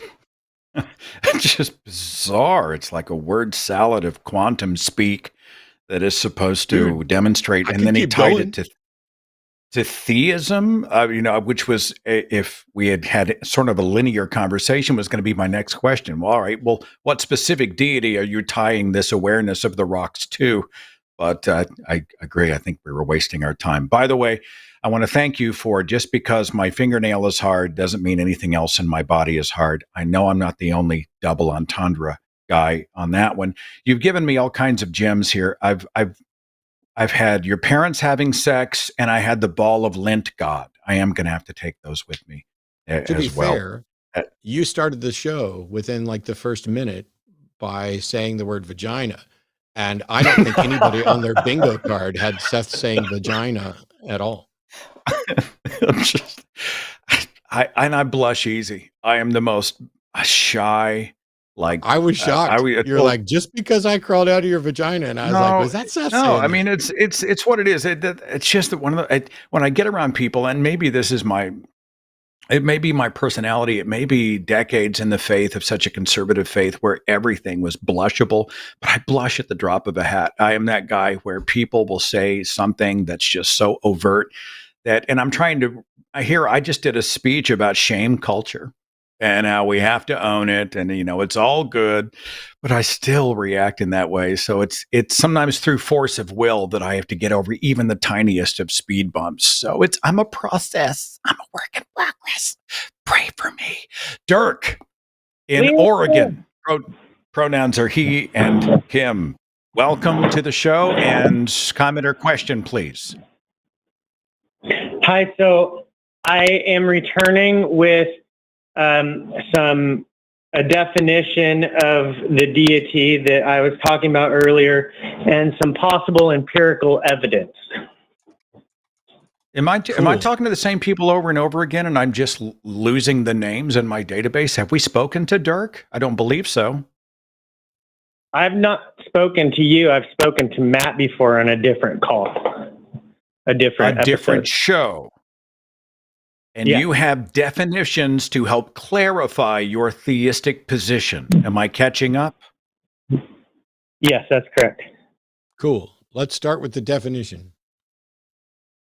Okay, so my deity's name is Umbercar. He's a transcendental deity, omnipresent and invisible, believed to permeate. Can't do it. Person's just like, it's not taking the show seriously. Just not take. I'm sorry, not doing it. Jordan, have we spoken to Jordan, Matt? Have we had that conversation with Jordan? You just had Jordan on. I think he got returned to the queue rather than dropped. Is that because no one was there, or I couldn't hear Jordan? I'm going to try one more time. Jordan, hello. Hello. Welcome. Hello. You're on the air with Seth and Matt. Welcome.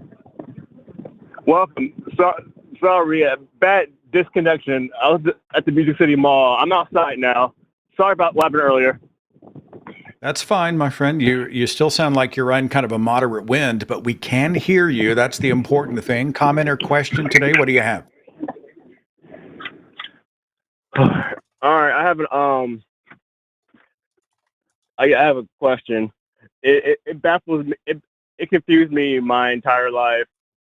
And how is it that it's easy for religious people to believe in God, and yet it's like when facing life's problems, it's so hard to believe in ourselves? Like, why are we letting a deity we can't prove exists, like, dictate our lives?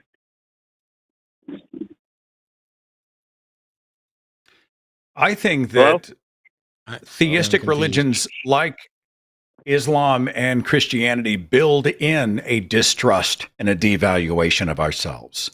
If you look at my former faith of Christianity, trust not in your own understanding, right? There is no one worthy, no, not one. Who am I to know the mind of God?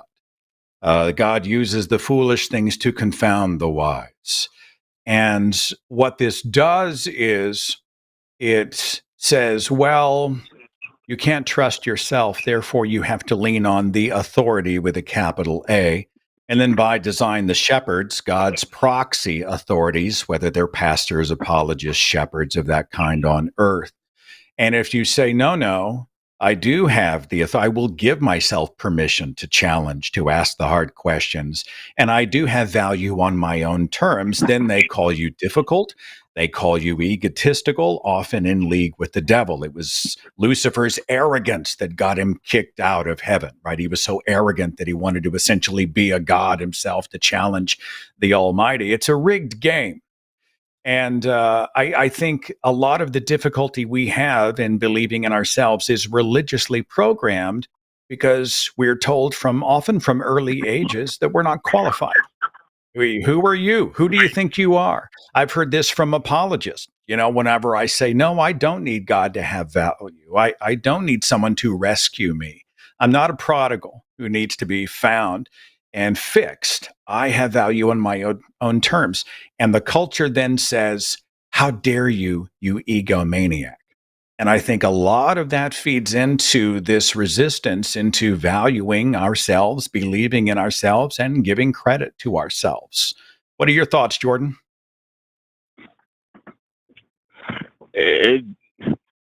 Like you, I wasn't born to Christianity, but my grandparents were, and as well as the neighborhood I grew up in. And as I grew older, and my awareness expanded, I noticed that it doesn't seem like we're progressing at all. I mean, every day you see someone killing somebody, murder being committed by children. It never occurred to my mind that a child could commit murder. And it's supposed to be the worst act of evil, and yet it's so common. You just expect it. I mean, this is why I don't understand why people still believe in God and yet remain completely oblivious to the real world. It's like they choose to become oblivious or something. I don't know. I just find it strange how people think. I think the reasons for belief, I think, are as varied as people themselves. We're a hugely complex machine. We're products of nature and nurture. We have evolved tendencies often to look toward a parental figure, and in our ignorance, especially in the ancient past, we look toward the heavens or the magic tree or something along those lines. We are pattern seekers, and I think I just irrationality is we're emotional and irrational bags of animated meat, and so we have to do our best to try to overcome that through the scientific method, my friends. I don't know, Matt, did you have any thoughts on any of this? Yeah, it's one of the big key strengths of many God claims is that they're ultimately unfalsifiable. They're proposed in such a way that there's no way they'll ever be proved to not be true. There's this notion of, there's this idea that atheists are claiming all gods are false. We know it absolutely 100%, blah, blah, blah. Or it's a proven scientific. None of that's true. Atheism is the state of not being convinced that a God exists or that any God exists. And for some gods, you may be not just not convinced they exist, but you may be convinced that they don't exist. Maybe they have a property that, contradicts some fact about reality. For most gods, for the God of Christianity and those others, the problem of divine hiddenness, the problem of inconsistent revelation, which can come in a bunch of different varieties. I just released a new video last month, although it's not public yet. I'm going to be doing premieres of everything over the next couple of weeks. Talks about a version of that problem of divine hiddenness. But if your gods are unfalsifiable, it's unlikely that you're going to truly be disappointed by them, it's unlikely that you're going to find out they don't exist. If you put your confidence in a person, the likelihood that you're going to be let down increases dramatically. We know that people are going to let us down. Anybody and everybody in your life has probably let you down at some point in some way. And there've been other times where they helped you. They weren't the letdown. There have been plenty of times where you're the letdown. There's plenty of times where I'm the letdown. And so if I'm asked to say, oh, are you going to put your confidence in Seth, who's 92% reliable, or God, who's 100% reliable? Well, it makes sense that I might go with God, especially if I'm convinced that God can't possibly let me down, that anything that goes wrong is my fault. That's the appeal. The appeal is that you are broken. You need God. God is perfect. Boom. How is that not appealing? My question, or my issue with Christianity and specifically in theism in general, isn't why is it appealing? I know why it's appealing. It's the issue is, why is it still appealing if you care about truth? If you care more about whether something's true than whether or not it's comforting, it becomes less appealing. Thoughts, Jordan, on anything you've heard? Yeah, that's like fine, baffling. What's also fine ironic is that when someone commit like a murder, they always say, "Oh, God made me do it." As the world's getting increasingly more dangerous, it is that I often wonder if we're supposed to be made in the image of God and God's supposed to be perfect. I grew up taught to believe that. Yet why are we so flawed? I mean, we kill. I mean, we defile everything we touch, stain this planet of our own blood, and we just. Man, I'm hearing a tremendous amount of generalities here, my friend. I'm sorry, Matt, did you have a comment on any of that?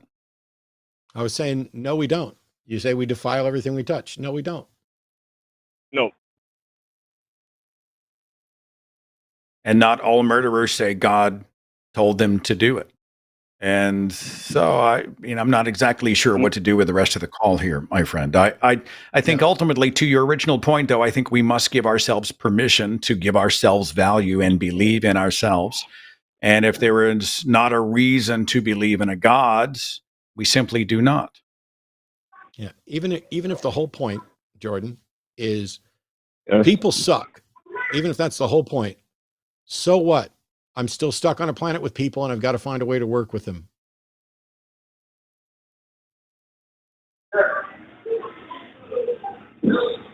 All right. Thanks for calling, Jordan. See you later. I'm not a lot of background noise today. Is that common? Do we get a lot of those? We had somebody on the road with cars going by, and somebody at the mall, apparently. On their cell phone. Not everybody's sitting in a studio like you and me. Well, I totally understand that. Did I hear someone say earlier? How did I miss this? You and Jordan Peterson sat down in this. Were you in the same room? We were on stage in Toronto. How did I miss this? I don't know. Maybe I just forgot it. I've been navigating so much content. For some reason, I didn't realize that you guys were on stage together. That guy's following, I do not understand. It's up there with Joe Rogan. I just don't understand. When he goes off into that word salad stuff about God and the metaphysical substrate, and was it that kind of thing when you had your exchange?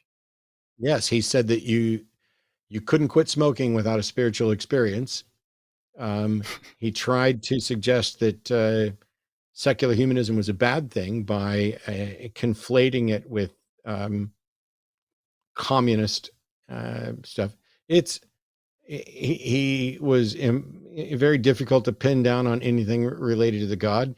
And I had dinner with the man before we went on stage, and of course, his daughter, despite not knowing anything about nutrition, had convinced him and his wife to start eating nothing but meat. So dinner consisted of the two of them ordering meat cooked on a clean grill with no seasoning and no vegetables or anything else. And so just a slab of meat on their plate was their dinner.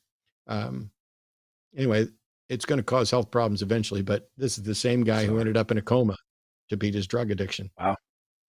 Well, when I hear he continues to really disparage the non-believer, and the way he speaks about God, it's always in these sort of, when I've heard him, it's in these very vague terms.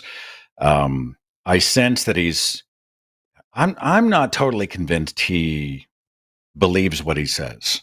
I wonder if maybe it's, he just knows who his core audience is.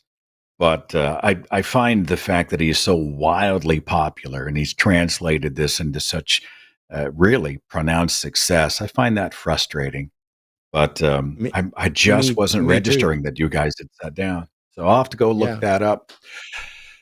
Well, make sure you're in a good mood and sitting somewhere comfortably. Yeah, it's literally at the end of the conversation where he talked about how much he enjoyed it and how he would look forward to another one, and then immediately left the stage, went down and hid in his dressing room, never spoke to me again. Oh, just ghosted you. Doesn't want a yeah. round two. Go figure. Oh, yeah, Go no, figure. somebody offered him $1 million to sit down with me again, and they turned it down. And I'm like, first of all, why am I not getting a fucking $1 million? I'm the one that had to sit through that the first time, and now you're asking me to sit through that gobbledygook again. Take that $1 million and give half of it to each of us, so at least, you know. But if I'm the one that's doing all the heavy lifting, and it's the same thing with, you know, Dinesh D'Souza and his attack helicopter or I'm a frog crap that I had to go through. It's wild. Some of the intellectual leaders from the other side or from the unknown side that I've managed to sit down with over the years. And man, they just don't want to do it again. I thought of you. That's a quick digression before I take this next call. I know we're winding down toward the end, but I thought of you. We did a tribute, kind of a memorial to the late Daniel Dennett after his passing last month, and I agree with some of the stuff he says, and I don't with some of the other stuff that he came up with, specifically that religion only exists for itself.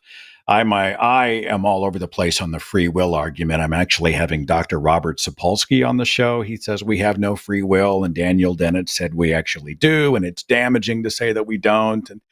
But I thought of you whenever I saw that Dennett had passed, and when I saw Sapolsky was going to do the show with me, I thought, oh my God, I'll bet Dillahunty's got some free will opinions, positions, at least an angle there.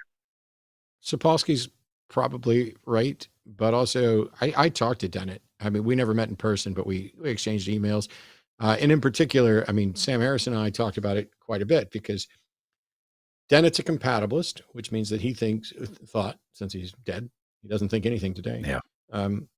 He thought that the notion of free will, that there was some notion of free will that was not incompatible with determinism, strong or weak determinism, either one.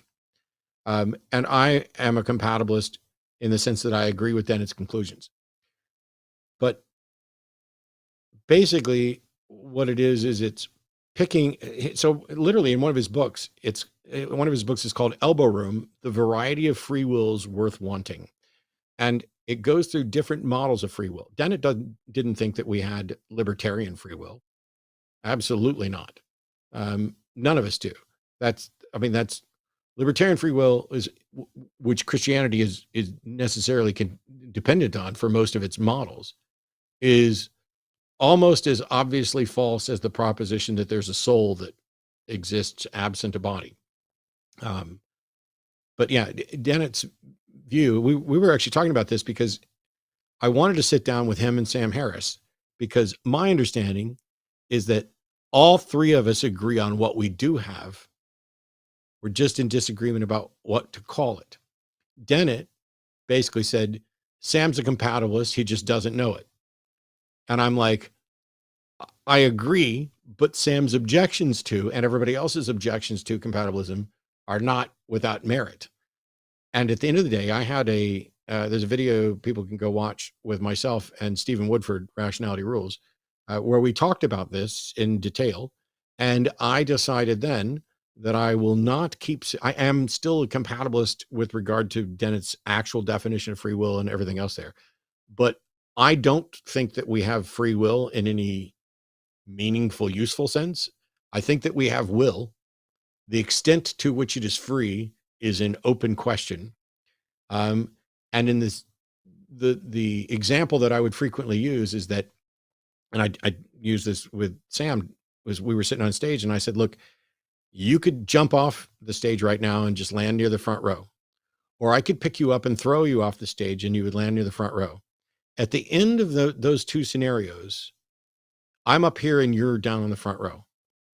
The difference in how you got there is what we care about when we talk about free will, because you didn't want to end up off the stage. And so I did something that violated what your will was. And if you voluntarily jumped off, that would be an exercise of your will. And so what we care about for free will is our freedom to enact our will without imposition from outside. And we do it primarily so that we can take responsibility for things or place responsibility for things. And I don't think that the sort of free will that most people are advocating for is real or necessary. But I'll be interested to see what Sapolsky That's a says whole when we other talk to show. him. Whole other show. Well, I think Sapolsky is like and this is where I begin to wince a little bit. People are not in control, therefore you don't prosecute people for wrongdoing, even cruel or murderous acts, as much as you quarantine them because it wasn't their fault. There's a little bit of that I really resist. Part of me too thinks I'm operating in an as if model. Let's say my brain is making the choice before I'm aware the choice was made. It's already happening. I'm still in my mind. I feel like I'm operating as if I had free will. It's not like I could have controlled it. And so I don't know if that's just me pretending, making believe. Again, the free will discussions literally turn my brain to tapioca pudding. It just happens as soon as people get too deep into those weeds. Oh, looky, I've got two more. Let's do these quickly. Is it Ali from Ohio? Yes. Yes. Can Welcome. you hear Thanks me? for calling. You're on with Seth and You're Matt. welcome. Comment or question for us? Hi, Matt. Hi, Seth. You guys are my favorite. I watch your videos all the time. The reason Thank I you. called them, I'm an atheist. I don't believe in God. I have no logical evidence for that. But I had this experience that I'm unable to explain by logic. So I thought I'd share it with you, see what you think. One night I was sleeping, and you know how you dream, and when you dream, sometimes you don't know you're dreaming, and then you wake up, you realize that was all a dream. So I was in my dream, and as I was dreaming, I saw myself working at my business where I work, and then I passed by the mirror. So I looked at the mirror, I could not see myself. So when I couldn't see myself, I tried to explain it because I love logic and science. So I couldn't come up with an explanation why I'm not able to see myself. So I come up with different theories, and then I realized like maybe I'm in a dream. So in my dream, I realized that I'm in my dream. And then things became really weird. So when I realized that maybe this is a dream, I said to myself, maybe I need to find a way to see where I really am. Is it happening in my mind, or I am actually out of my body and this is happening?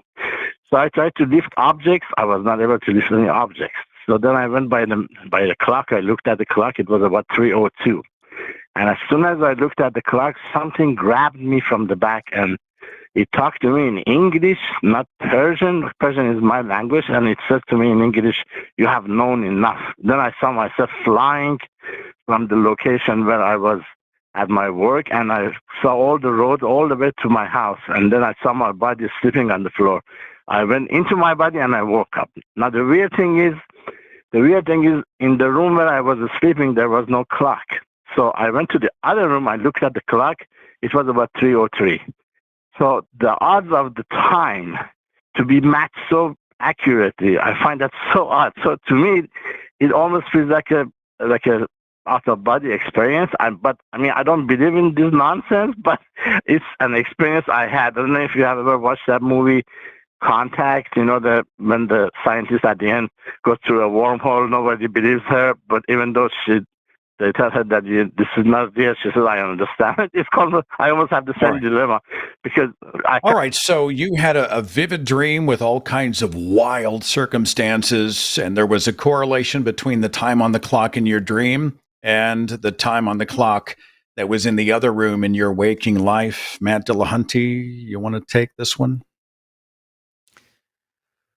Sure. So first of all,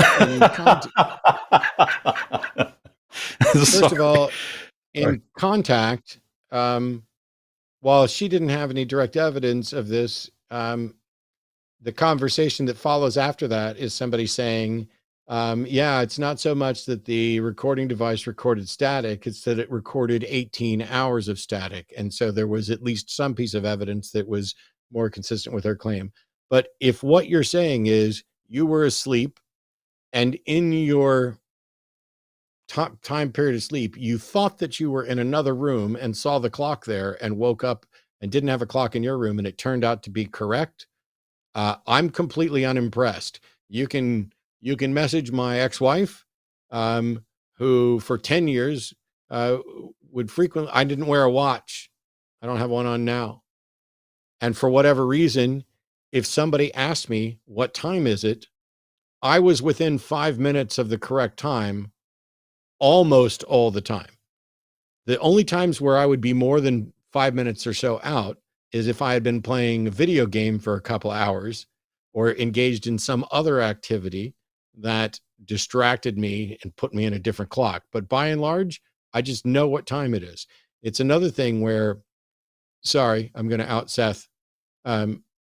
Seth, when he's preparing a talk, will practice it and have time stamps and know how long things are going to take. I don't. I know how to just get up and talk for 10 minutes or just get up and talk for 20 minutes or just get up and talk for 40 minutes. I don't know why. I'm not saying it's like superhero levels of accuracy, but it's just good approximation and estimation. And also I work different. I don't want to do the rehearsal thing. But if I woke up and dreamed that I went and looked at a clock in another room and it turned out to be right, I don't think I would be remotely impressed by that. And I'm certainly not impressed hearing about it from somebody else. But at the end of the day, if all you can say is, I had an experience that I don't have an exclamation for, welcome to the world. We all have experiences like that. Not exclamation, explanation. Yeah. Okay. Well, thank you. I just wanted to see what you guys think. Thank you. Thanks for calling, Ollie. Appreciate it. I had a weird dream the other night. I don't know why I'm telling you this. I woke up and said, Natalie, what is wrong with me? I had this dream that for some reason I was communicating with somebody on the other side of the world. But the only way to communicate was to take the information and shove it into a garbage disposal in the sink and run this disposal. And then it would go down in a pipe all the way to the other side of the planet, and it would come out into their sink and be reconstituted as an idea. So I and some other party we were communicating through our garbage disposals. I woke up and I thought, no more bow tie pasta before bedtime, Seth. Don't do it, man. I have asked Matthew from Florida. Oh, go ahead. Hang on just a second, Matthew. Let me go back to Matt. There are two movies I'm going to ask you if you've seen, and it's for my own curiosity. One, have you seen Being John Malkovich? No, I have not. Have you seen Naked Lunch? Oh God, back when it came out in the 80s, I think. Yeah. It was a screwy little movie. Your dream is if you mashed those two together, that seems, or Everything Everywhere All at Once. Those three movies, smash them together, you get a version of Seth's dream. I'm sorry, Matthew. Welcome to the show. Go ahead, brother. Hey, I'm an atheist. My girlfriend was very religious, very Catholic when I first met her. After a couple years of having a lot of conversation, she's a little closer to the fence now.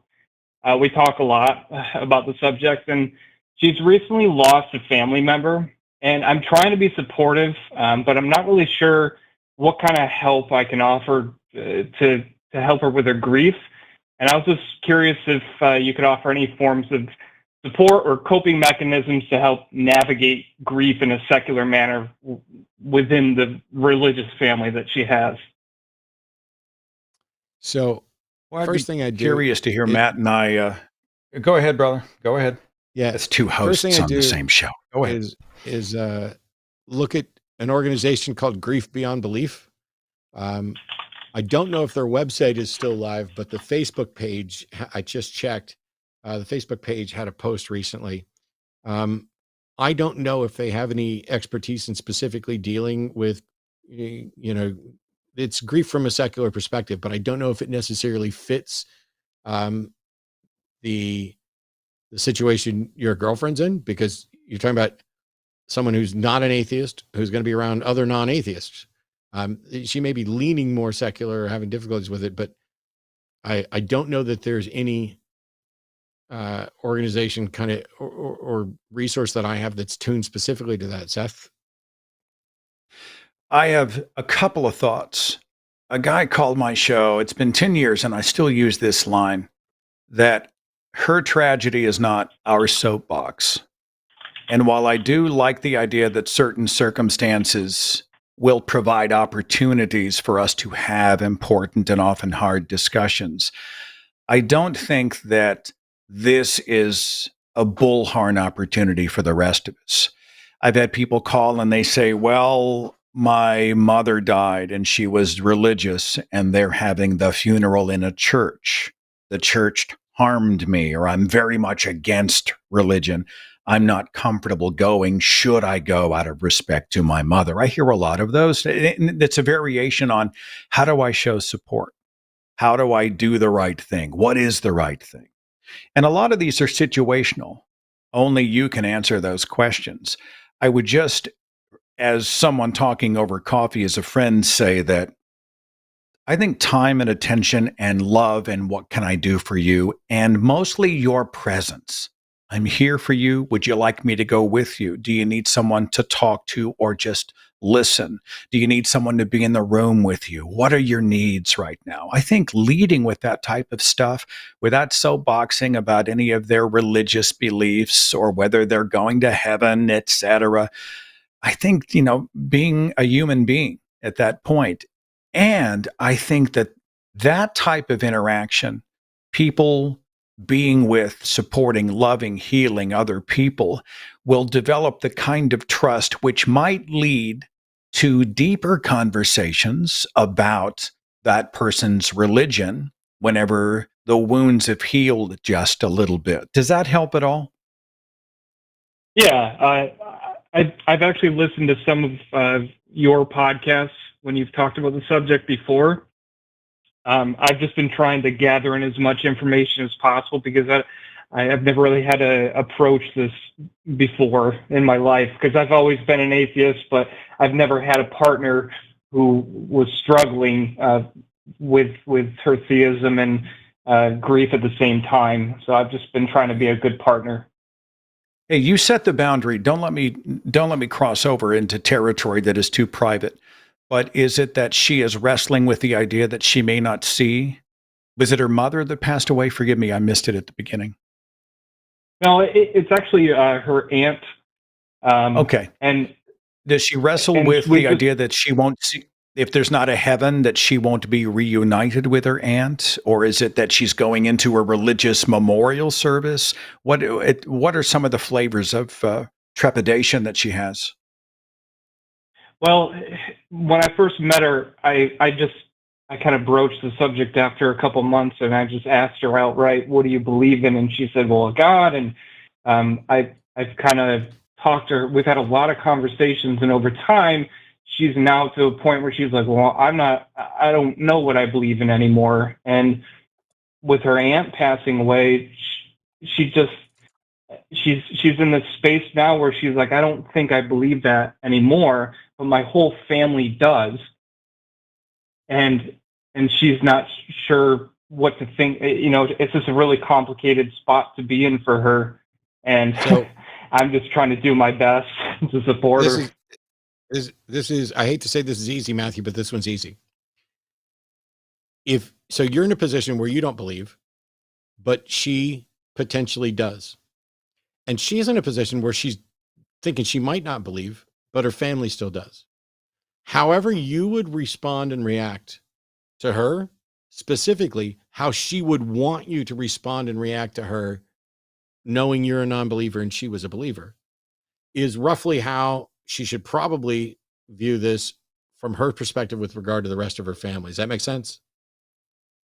Yeah, I think I'd have to re-listen to you say that, but I'm pretty sure that makes sense. Basically, you're a non-believer, and if she was still a believer, how would she want you to react and talk about this? And now that she's potentially a non-believer or is somewhat close to that, she should react that way to the rest of her family. I get that there's a problem here in that she knows you're an atheist and maybe the rest of her family doesn't know where she is. When people are grieving, they're really, first of all, this should not be an opportunity to preach, but also you cut everybody some slack.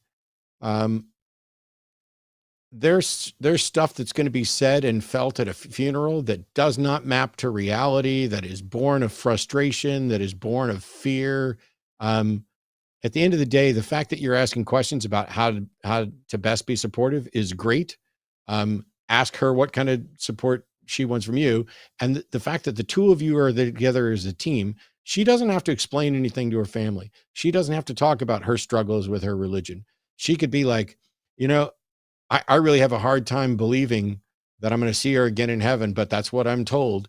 And absolutely nobody at that funeral is going to go, did we lose her to atheism? They're going to recognize that this is an honest struggle with mortality, that religion has been trying to co-opt and leverage for its own benefit for the entirety of its existence. They're going to be there to mourn, talk about the great times they had with her aunt, and the good memories and everything else. She doesn't have to worry about what people are thinking or what she might have to explain, or nobody can read her mind and know her internal doubts as far as we know. So really just, she can focus on the love she had for her aunt and being there supportive of the rest of the family. When I go to funerals and people know that I'm an atheist and they start talking about, oh, I can't wait till I see them again in heaven, I don't go, actually, because I'm not the dick people think I am. But my grandmother asked me if I was likely to change my mind on whether or not there's a heaven and whether or not we were going to see each other again. And I said, I don't know if I'll change my mind or not. I'd need some evidence. But a part of me wishes it were true. A part of me hopes that after you're gone, there's a chance that I meet up with you. And maybe that's the reason these stories were invented in the first place. Maybe that's the reason, this core aspect of our human nature where we don't deal well with loss.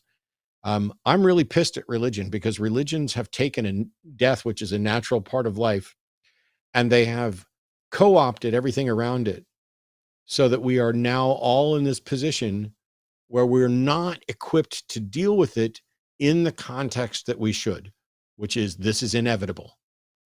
Something is, we can talk about our loss. We can be open about our emotions. We can do all of the things that we need to do to heal properly, but religion halts that grief process by spinning a fantasy so that you can, anytime the grief gets to be too much, you can go to that fantasy and be like, I'm going to see grandma again. I'm going to see grandma again. I'm going to see grandma again.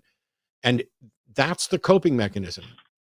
It can help people get through grief, but I think people could get through grief better if we started with the recognition that death is an inevitable part of life, and that if there is an afterlife, if any religion at all is right about an afterlife, it should be, for now, viewed as a bonus surprise and should not be used as likely or in determination of how we treat each other while we're still stuck down here in the one and only life we know we're going to get. Somebody write that down. That's really good. Matthew, does that answer your question, my friend? Yeah, that really helps out. I do feel like what Matt said with how religion disrupts the grieving process and halts the process. I totally agree with that. And that's actually something I've talked to her about it before.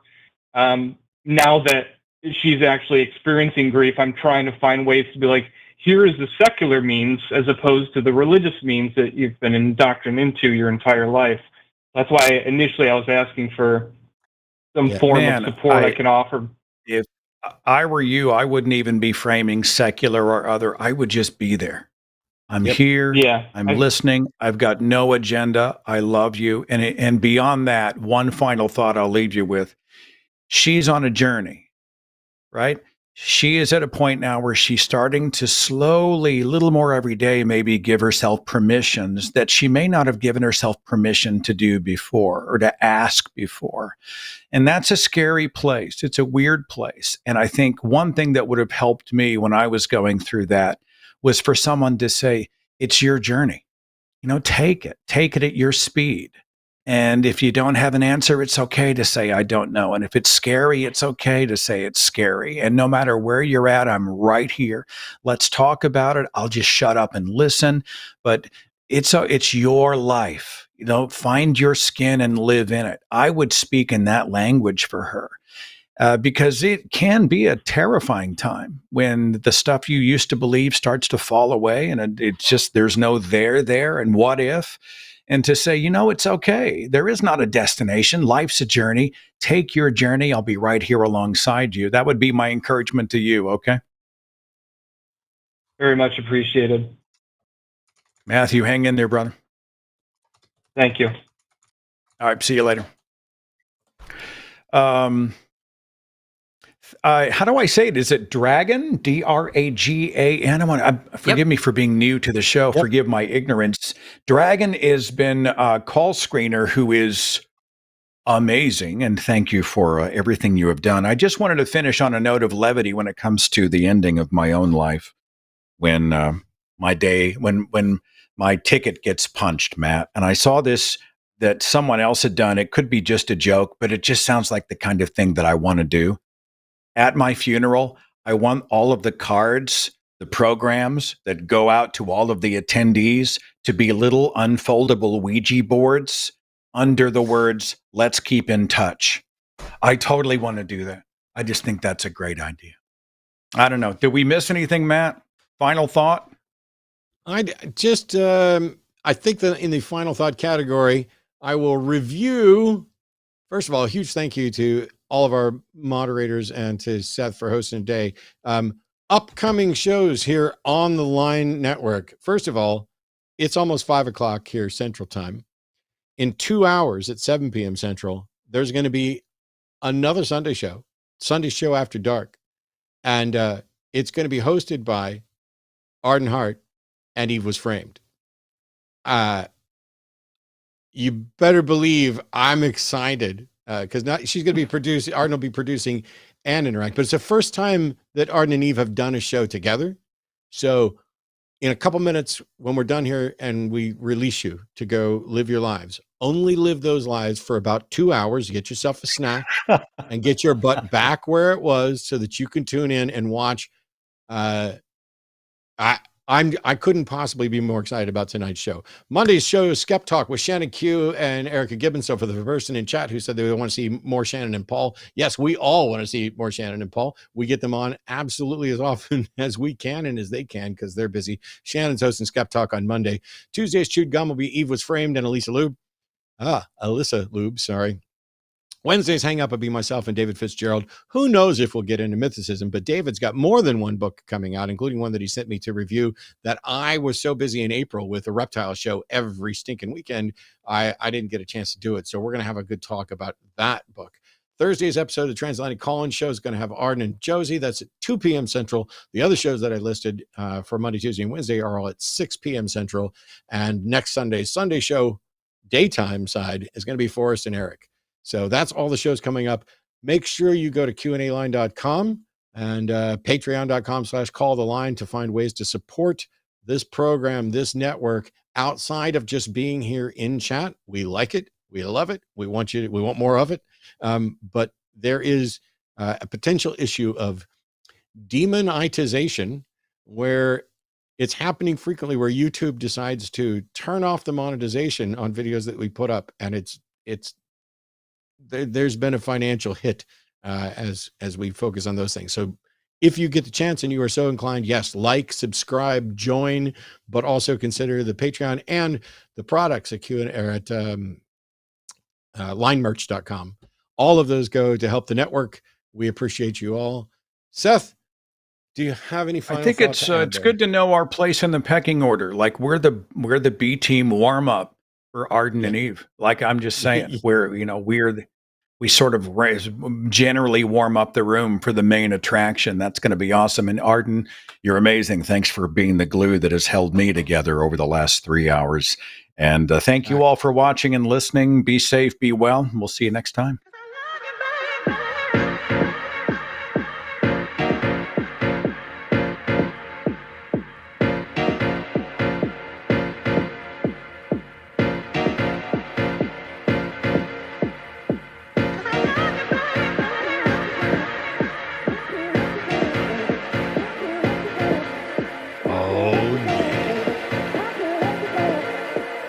Got that cat tattoo for life.